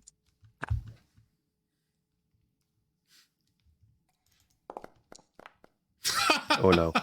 Excellent. With that, they set down all of the things. They turn towards you, gripping their weapons. And with that, can I get everyone please to roll for initiative? My friends, no. Well, Whoops. I have said it to you, they are dangerous. He says after provoking them.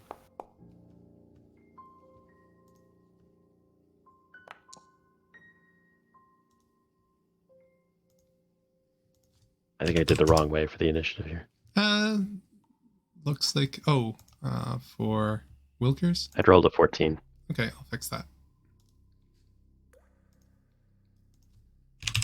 No, it might have just been me. I've got a couple of things that I'm trying to do. Streaming and running is sometimes on the difficult side. So both Kobolds as well as Scrug rolled 17 in Pathfinder 2nd Edition. That means that the Kobolds get to go first.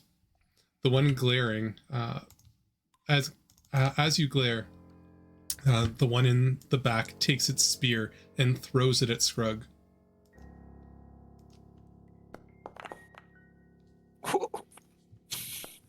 Scrug, it lodges into you for 10 points of damage. Oui. Oh. It'll spend an action pawing through and pulling another spear off of the pile of old weapons. It'll throw it at you a second time. Oh my goodness. And with that, a second spear lodges into your chest. You collapse to the ground unconscious. They are dangerous. Oh dear.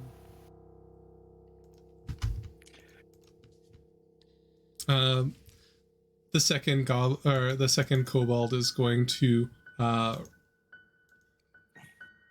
run out towards the one who was speaking towards them. It yells, calling you a liar, and is going to stab at you with its spear.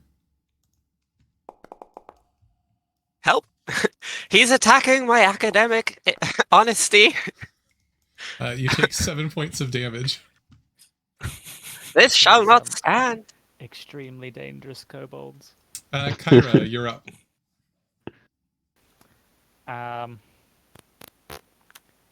Can I step onto where Scrug currently is?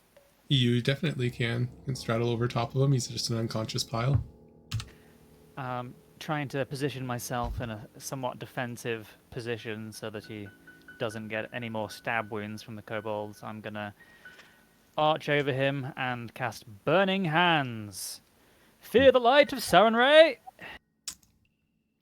Go for it. You can place your 15-foot cone. You can hold shift to rotate it, but I think that'll hit all of the kobolds to the south.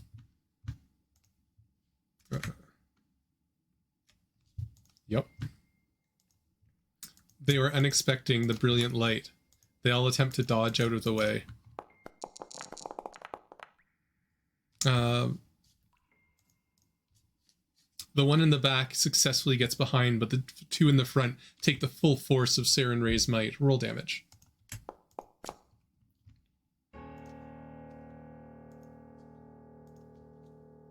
The first two just go up in flame, dropping the things that they were holding. And that will end Kyra's turn. Wilkers, you're up. I take a brief moment to admire the fire, and then, again, completely unnecessarily tumble past the kobold here to assume a flanking position, or try to.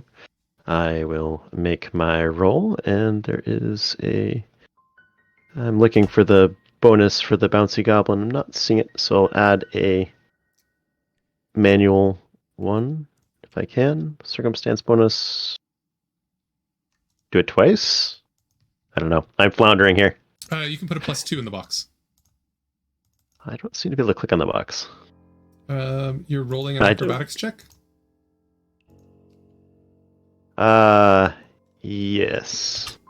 I think the problem is... Okay, I think I got this.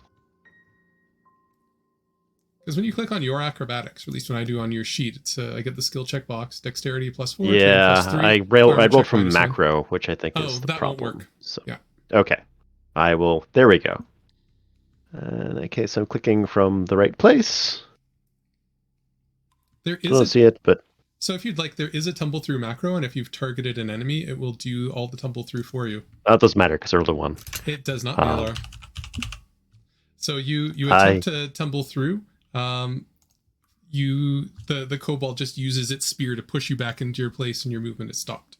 You have All right, 2 I'm actions remaining. going to try again. Basically, I'll grab a hold of his spear on both sides and use that as sort of a bar to acrobat underneath him, like it's some training equipment I used to use.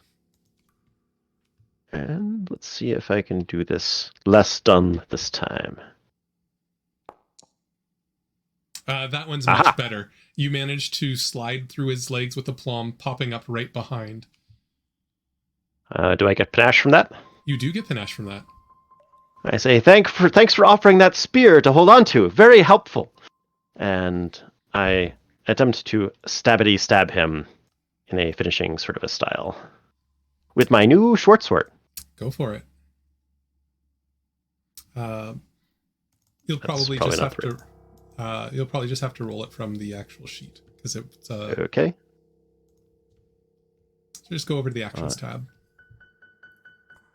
Actions tab. Find the crafted short sword. And then the strike And button. rolling. You attempt to slice, it hops back narrowly out of the way, but doing a confidence finisher, you do half of your precise strike damage. So you can roll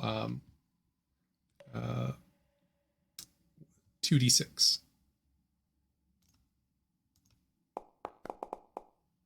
So it'll take 3 points of damage. And you lose panache. Sad.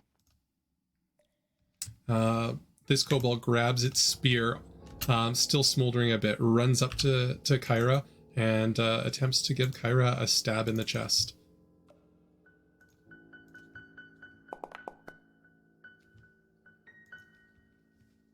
Totally missing. Bezrin, you're up. Unbelievable. Such disrespect. I am unable to offer aid to Scrog, however. And so I will try my best to reduce the enemy numbers, zap these rapscallions back to their senses. The one to the south, as the arc tries to go through the cage surrounding the items, loses most of its energy, so that one takes half damage. The one in front of you cage. The one in front of you takes full damage and just turns into a pile of electric ash in front of you. These creatures have fortified their position, but no matter. Reckon with this, and I will force bolt the remaining one. And that will finish off the remaining one. We now go to Scrug. Scrug, you are unconscious. I need you to make a death save. To do that, it'll be on the top left of your character sheet. So you're at dying 2, and sorry. Where is? C'est to the left of. à gauche du. Ah yes, I see. I don't even know what D20 would be in French. Scrug, you proceed to dying 3. Kyra, you're up. Scrug is dying underneath your feet. Well, in heal where it says heightened +1 amount of healing or damage increased the 2 action that's if it's your level.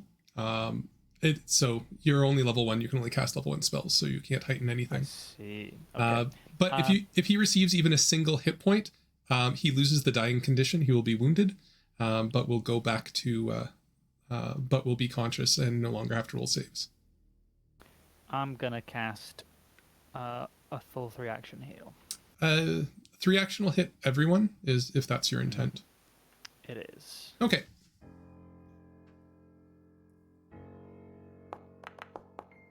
Maximum healing. Yes. Everyone can heal 8 points. Scrug comes back to consciousness. He's wounded, but up.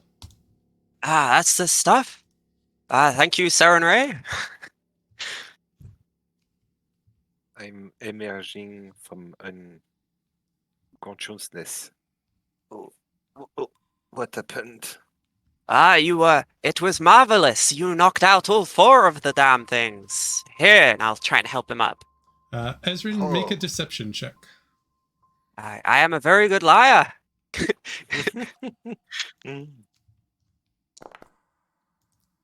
Scrug, you're pretty sure you got 2 spears into the chest. They're still sticking out of you, but they hurt less. And your axe is actually back against the wall here. The corpses are burned in front of you, a pile of ash behind you, and then just like one that has scorch marks on its face, and you don't remember that your axe doing any of that. Okay, I'm getting on my feet and I'm looking at Bethven. I think I was put down by these little creatures. You Well, managed they- to. You should have been nice to them. They were much nicer when they were nice. Oh. So in front of you, you do see the pile of loot that the creatures were going through. I will have to check if there is something within I can use to treat the wounds of my allies. I take out... There is a sword in here. I will say, be careful, my friends. I will identify this item and ensure that it is not a cursed item of danger. I'm making And I grabby will- motions towards it. I will verify that this is safe for me to give to my grandson. It looks shiny, it looks metallic. You have literally no idea what the runes inscribed on it are. Okay, I will give it to him, and I will say, don't worry, it is thoroughly safe. I have verified there is not a curse upon this thing. In fact, you can eat it, I wager. I immediately drop the other short sword and pick up this one. Start waving it around experimentally in the close quarters. I'll put that in your inventory for you. Is Shiny. a short sword a simple weapon? A short sword is a martial weapon.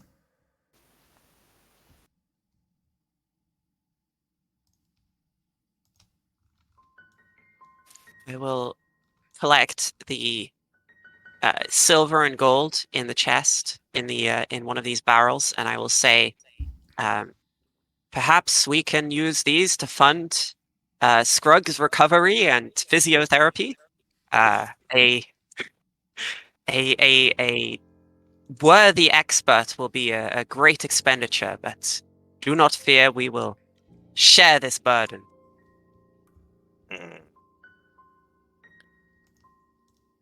Perhaps we should check that door from down the passage from whence we came. It had a symbol that I recognized there. The god of the waves. Ah, God of the waves. a sound Indeed. observation. Well, I am most learned on religion. Quite, you must have at least 2 doctorates worth of knowledge. I am in awe of your unrivaled expertise in the field. And, A door. I know how to open these. You must simply speak, friend. And I look expectantly and I wait. Nothing happens. Kyra goes to open the door. Kyra, it's an old door. It has rusty hinges. It opens in front of you to you do see an ancient statue. Knowing that this is of Gozra, this is one of Gozra's other representations. You know that Gozra is represented in several different ways as the same god, both as sort of an octopus-like creature as well as a beautiful woman. These are the 2 visages of Gozra. In the center of the room, there is a table. It's a stone altar covered in dust with a pristine polished silver bowl that looks untouched by age, absolutely unvarnished, filled with liquid. Ah, a beautiful temple to Gozra. I'm sure this water is full of healing powers, and I will drink out of it. I will need you to make a fortitude save. To decide how much you get healed, obviously. You do gain 5 hit points from drinking the water. But you feel a little bit sick as your stomach churns slightly. For the next hour, you'll take a -1 penalty to all d20 rolls, your armor class, and your spell DCs. Of course. I mean, it was an octopus. What do I expect? Anyone else who would like is more than willing. There is liquid I left in the warn bowl. you, it is salt water, and I do not feel very well. You look better. My wounds heal, but my stomach churns. I leave it up Poetic. to you. I'm tempted to drink. Do it. Do it, big guy. Chug, drink. chug, chug. Okay. You heal 2 points of damage, and I need a fortitude save, please. 2 points.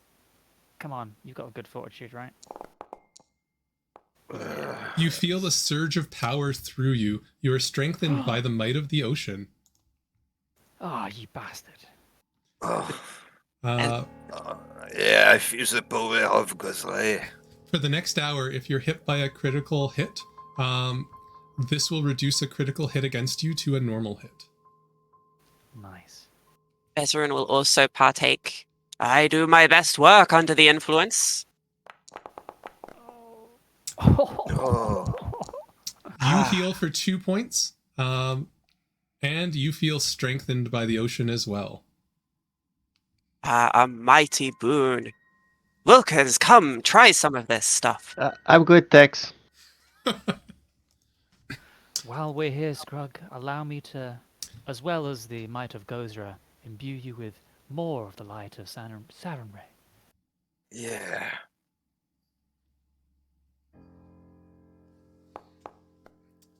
You Did I heal do that Scrug wrong? back to Oh, full. that's fine. Nope, looks Oh, my perfect. shot, 16. It's the 16. third time that you've rolled max.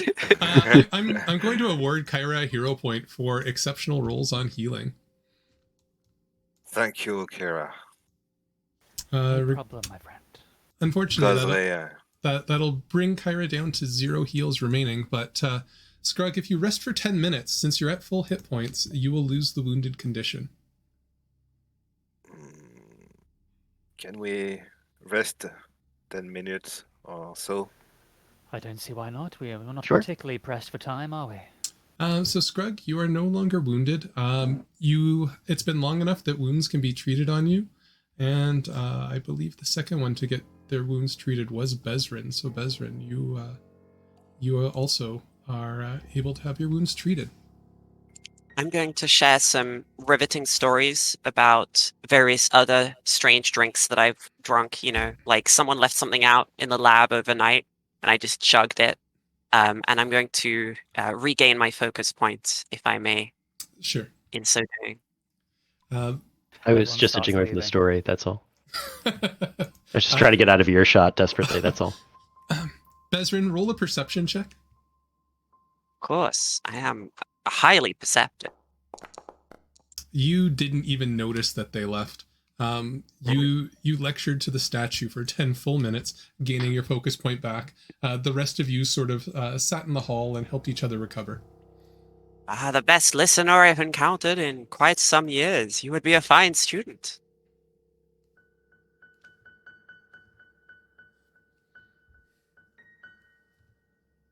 Now then, shall we venture forth?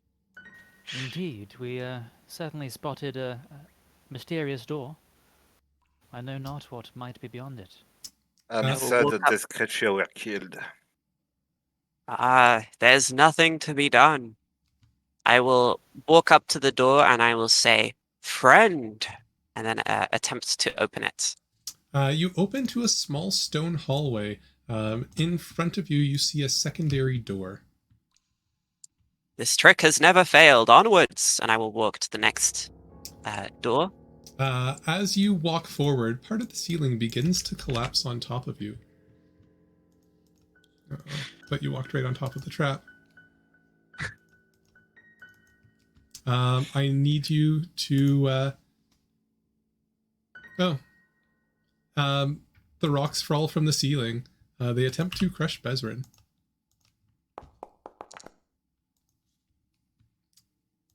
Ah, a trap. You take 2 points of damage as the collapsed ceiling falls on top of you a little bit. Ah! Help! The corridor is attacking me! I'm being censored. Yes, I do believe we should always leave a little bit of space between us and Bezrin. Are you Or a okay? lot bit. My friends, you showed great foresight in staying back while I tackle the dangers of this corridor. I believe I may have triumphed, but please allow me to open the second doorway first. Kyra, roll a religion check for me.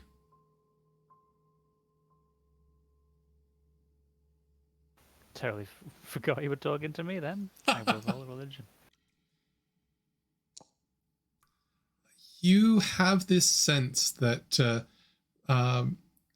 Gozra was the cause of that particular minor collapse. The lecturing in the temple displeased them ever so slightly. Makes sense. Octopuses generally do not enjoy lectures. I will declare to the door, friend, and attempt to open it. And it works a third time. Amazing. You open in front of you. There's an elaborate mosaicked floor. The floor itself seems opulent in nature. In the center of the room, you see a statue sitting at a table. Several gold coins are sitting on said table. Statues in each of the corners staring centrally at this figure. Anyone who'd like to get closer and inspect the figure can roll a blind religion check. I will walk confidently into the room, observing aloud that this mosaic is an example of late Jitscan architecture. The motifs of each individual tessera are designed to communicate their devotion to their gods, but of course, we need not concern ourselves with such things now. As the lecture is ongoing about the mosaics, from the statue, a booming voice emerges. In my hands, I judge the value of all wealth, raising up whichever is greater. One of these coins is a deception. Find it using 2 judgments and receive my blessing. Kyra, you know that this is the god, a representation of the god Abadar. Ah, classic Abadar. Always weighing things and judging things. Ah, the statue is talking. I will address the statue and say, Noble Abadar, do you have a lesson to share with us? The statue is unmoving, the hands simply holding steady, 9 coins in front of you. It is a metaphor, my friends, but this will be a teaching experience for you all.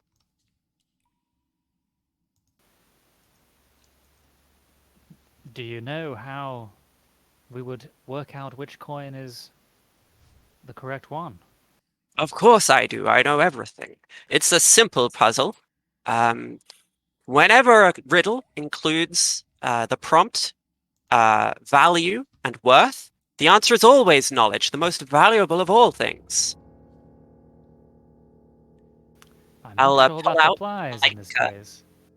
I want to pull out like a laminated copy of my PhD and put it on the hands of the statue as the most valuable thing I own. And I will say, allow me, and I will solve the puzzle for my friends. For some strange reason, the hand holding the PhD is lowered. Yes, because it is highly valuable. Why don't you all put all of your degrees on the other side? Perhaps together they might equal mine.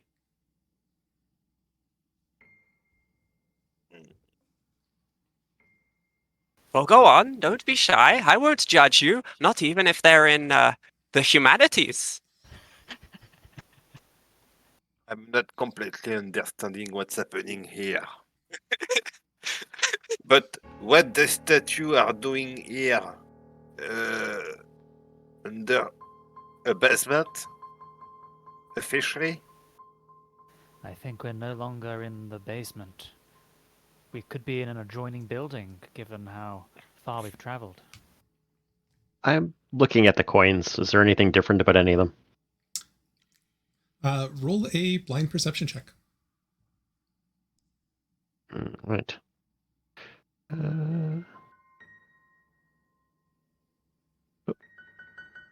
Trying to roll that blind perception check. Or it would be in the skills, right? No, it's on the left-hand side of your character sheet. Perception isn't a skill. But you'll see it just below your AC. There's a button to roll as well as an eye. If you click on the eye, it'll roll a blind perception check. Aha, nice. I was looking at the perception drop down and not having any luck. Visually inspecting each of the coins, they seem identical and magical. As you pick one up, you can hold it, but if you take it away from the table, it disappears from your hand and reappears on the table.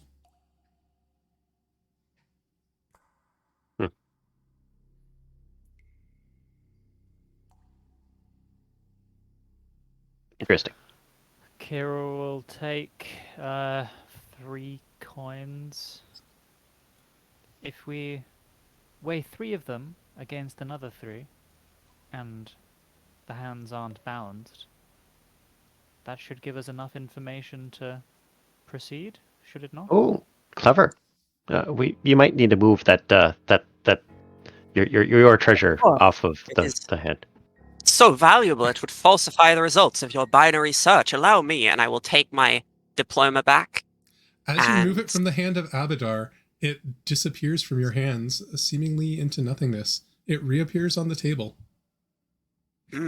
Curious. This has not happened before, and I will try and take it again. You attempt to take it. It disappears from your hand. It reappears on the table. My. Wow. I was not expecting this. Clearly the statue has decided that the diploma is far too valuable to spare. I say quietly to Scrug, what happens if we put Bezrin on one of the hands?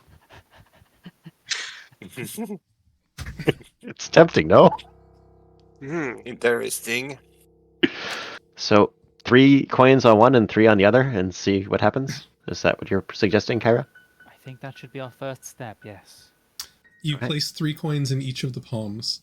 The palms stay level. Okay, so we have determined that these coins are all equal in weight. So You see the hands in front of you. They close. The 6 coins appear on top of Bezrin's thesis. Indeed. These are things that... All of these coins are legitimately valuable, and thus they have been sorted alongside the highly valuable diploma. Indeed. Which they're means all the worth at remaining least coin 1 must be gold the piece. Well, there are 3 remaining gold coins. All 3 of them must. Oh, So we if will only take- there were a way to repeat this exercise and narrow down from the remaining 3 coins. I'm sure this statue wants to teach us something. Kyra will take 2 coins and put 1 on each hand. The hands stay level. You see the hands themselves close together. 2 more coins appear on top of the pile. In a brilliant level. flash, the diploma and the 8 coins turn into a burst of flame. The remaining coin on the table shapes slightly into a key. You hear a voice boom out. You have found the one thing of worth on the table.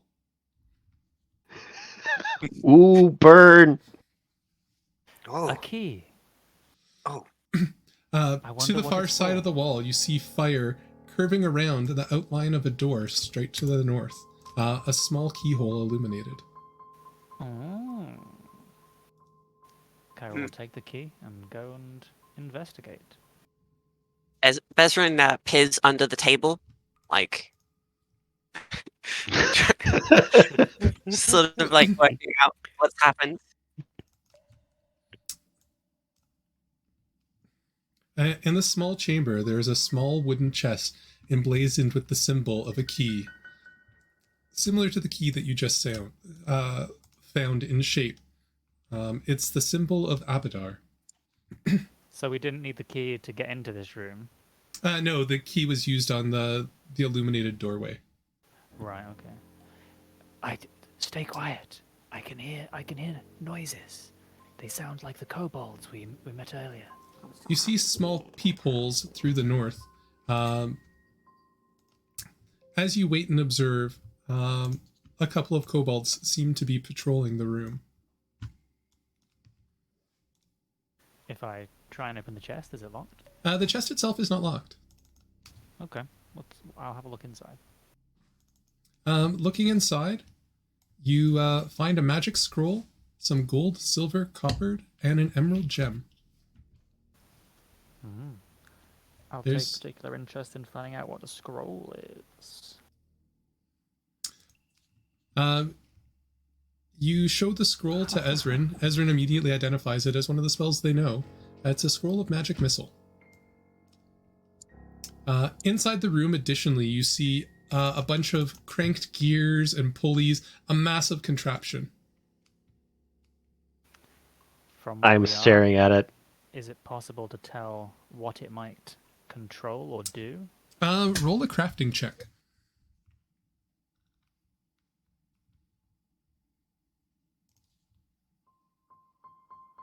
This is not my forte. You have no idea what what it does, unfortunately. Ezrin, Wilkers, do either of you have any idea what this might do? Yeah, if you turn one of the things or pull one of the other things, stuff happens. I'm sure of it. If you'd what? like, you can pull one of the cranks. I would like. I'm reaching towards it. If no one stops me, I pull one at random. Well, there's only one. Experimentation Oh. is the soul of the scientific method. You pull it from the side. All of a sudden, from the room, you hear a screech as several spears fly out from the wall towards the kobolds.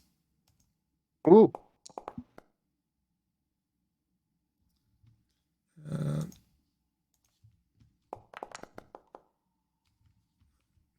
Oh, I know why that's doing that. It's a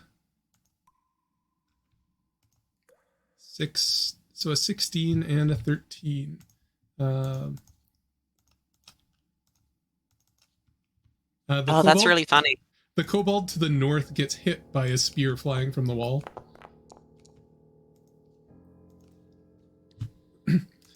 Both of them run to the far end to see where these spears came from.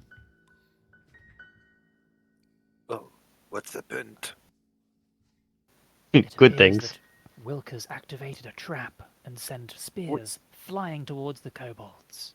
Wow. Wilka has been experimenting with this strange device, and an unrelated workplace accident has occurred in the next room. Quick, my friends, we must lend medical assistance to the injured workers. No, not quite the opposite. Ren! The creatures turn their head. You hear...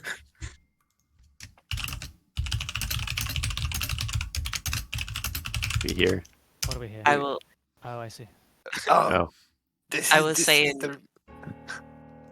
In Draconic, I'm saying, my goodness, are you alright? And then I sort of hear their shouts, look around, look behind me to see who they were shouting about. I don't see anyone, so I'm not really sure. You can roll diplomacy for initiative if you like. Oh, I'm really good at diplomacy. I'm gonna do it because it's funny, though.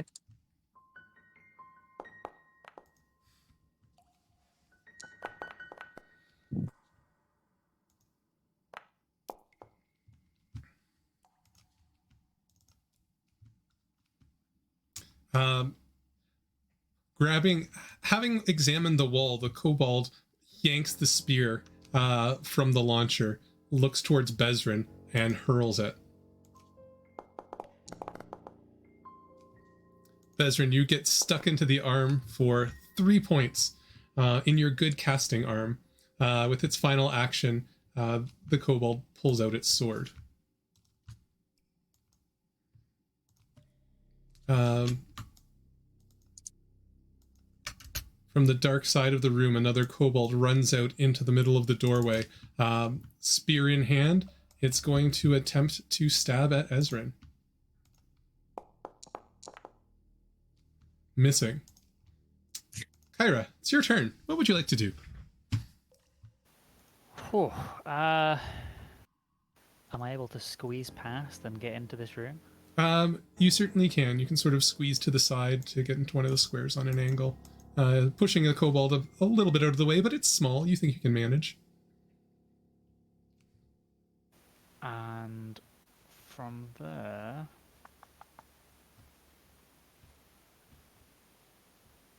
I think I will just try and stab this kobold or slash at this kobold. Go for it.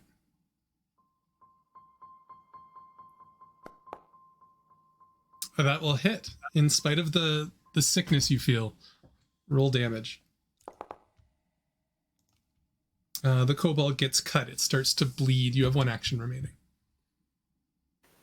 I raise my shield. Wilkers, you're up. All right. When I had launched that thing, do I have any idea if there might be more spears in it or not? If you'd like to spend 2 actions, you can disable and re-enable it. I might do that. Yeah, why not? That sounds more fun. Take an action to move in, and then spend 2 actions to disable and re-enable.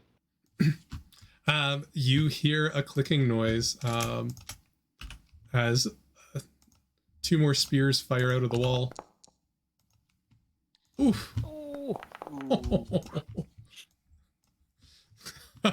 The first one, the kobold having pulled one loose, thrown it at Kyra, drawing the spear. A second one emerging from the wall right at its head level. Hits it in the head for 20 points of damage. You hear a screech. This thing is awesome! It's my turn. Scrug, you're up. Yeah, I'm trying to make room to advance into the room. Yeah, I'll say that you can come around the corner and squeeze on an angle without too much difficulty. It's a little bit difficult, but I'm not going to make you tumble through. Is it possible for me to go into this square just here? That you would have to tumble through for. Okay, so I'm trying to tumble for that. Okay. That'll be an acrobatics check. Yeah. Yeah, you tumble through without too much of an issue. Okay, and when I'm here, I'm analyzing the room and all the actors in it, and I see that one is badly injured, and I'm opportunistic, and I'm slashing at him. Sounds good. You see one with a kobold spear just embedded into the side of its face, screeching. Yeah. You decide to help end its misery. Yeah. Unfortunately, it's flailing around. You smash down, you snap the arm of the spear itself, freeing its face, but causing it no damage or harm. Okay.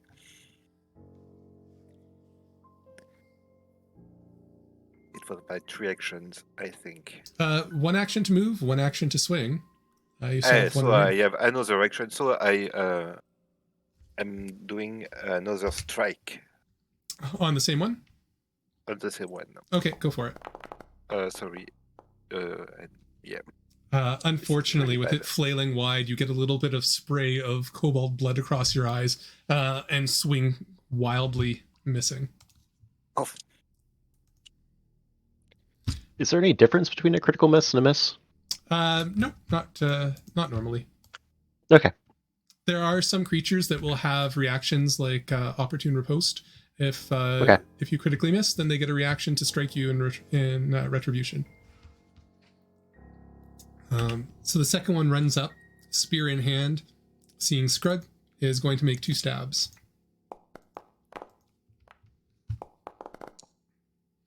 both missing as the screaming kobold beside him distracts him with the flailing arms.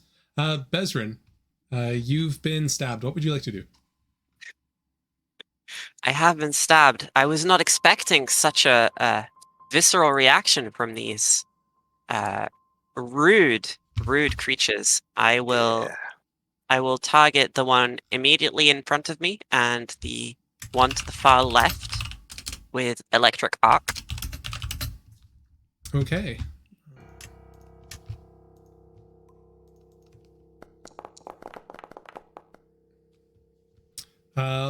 The one who is just flailing and bleeding, the electric arc manages to catch it right where the shaft of the spear had broken off in the side of its face, causing a significant amount of damage, channeling it into the creature's head.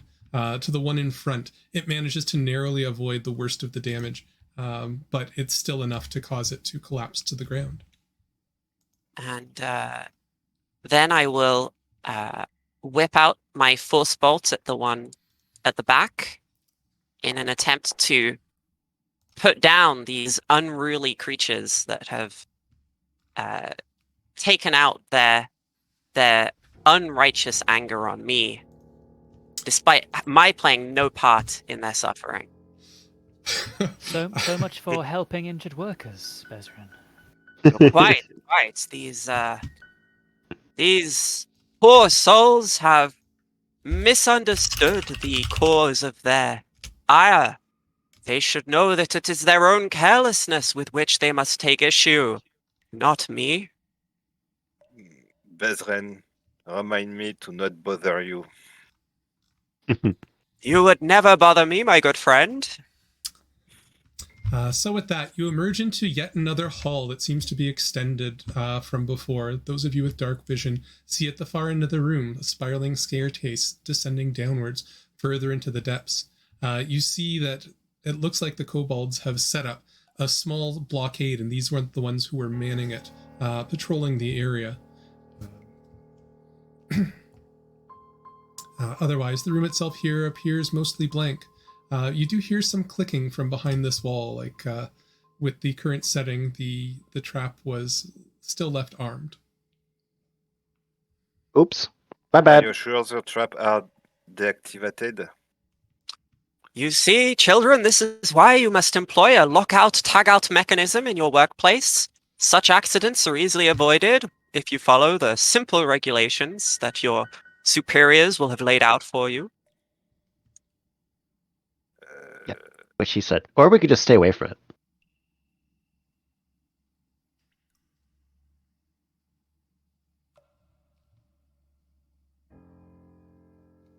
By the way, am I able to use a scroll of magic missile? I would have to Or does check. it need to be a wizard? I believe it has to be someone who can cast arcane or occult spells. As a cleric, you cast divine spells, so you can't use it. Ah, Bezrin, before you go any further, allow me to present you with this, a scroll of, I believe it's pronounced, magic missile. And, Yes, Magic Mistili. A fine spell. It was in the room with the contraption. I'm sure you can make use of it. Yes, perhaps it will allow me to find my missing diploma. I will have to study its contents. Thank you very much. And so with that ends the first floor of the Menace under Otari. Incredible. Nice. Yeah. So for the people watching, when we started combat, we were kind of at a door. Normally in Pathfinder, the only time you absolutely have to tumble through is if your way is entirely blocked. So meaning a wall or creatures on the side. Doorways can be used to block, but it creates a pinch point. And to move the story forward, squeezing by a door into one of the adjacent steps, like if there was not a wall there, you could. So I sort of allowed it because it's a small creature. Again, this is some of the stuff that you can do. You have to remember the very first rule written in the Pathfinder 2nd edition rule book is the game is your own. If there's any rule or any circumstance that isn't handled the same way that you'd like, you can change it. It's up to you as the GM to craft the world that you want it to be. And so for the sake of fun and not causing an undue number of checks and failures, especially because firing off that trap a couple of times is kind of a fun thing to do. It's sort of within the realms of the things that the GM can say to do. Everyone says that Pathfinder is very rule heavy, and it's nice because it means that for me to decide what to do as a GM, there's a rule I can go and look for. I just don't have to use them all, or given a certain circumstances, I can hand out bonuses. I still have freedom. Just remember, a TTRPG is a framework. It's not an absolute, you have to do all of these things. Even with the Pathfinder 2nd Edition system, we've automated things so that you can use the automation if you want. You just don't have to. The framework of the rules and why I like Pathfinder 2nd Edition a little bit more than 5th Edition is I can stick to the rules pretty religiously and it just all works, and I don't have to remember a decision that I made when the characters were at level 2 when we get to level 19 and say, oh, well, it's like this. And they'll say, well, remember back here when we were in the very first tavern, this is how you ruled it. Whereas in Pathfinder, it sort of has the rules. The rule of cool and the rule of fun should apply. So for example, the trap here, there is a reset time on the trap with the spears. It takes a minute to reset. However, the player said, can I try triggering it again? And I said, hey, that's a pretty cool thing. And I decided, sure, why not? If you reset it, it'll probably reset and reload. You turn it back on. You've manipulated it twice. It'll reactivate the trap. The trap works off of a reaction of a creature being in any of these squares. And so I let it fire off. So when I say that I'm not making up the rules, but I'm allowing for things that are kind of cool that the players came up with. And isn't that really sort of the point? Tabletop role-playing games aren't about rolling dice in my point of view. From my point of view, it's all about telling a story. And the GM's not there to be the other side. They're there to set the narrative framework and let the players do crazy, insane things and try and negotiate with kobolds and fail gloriously.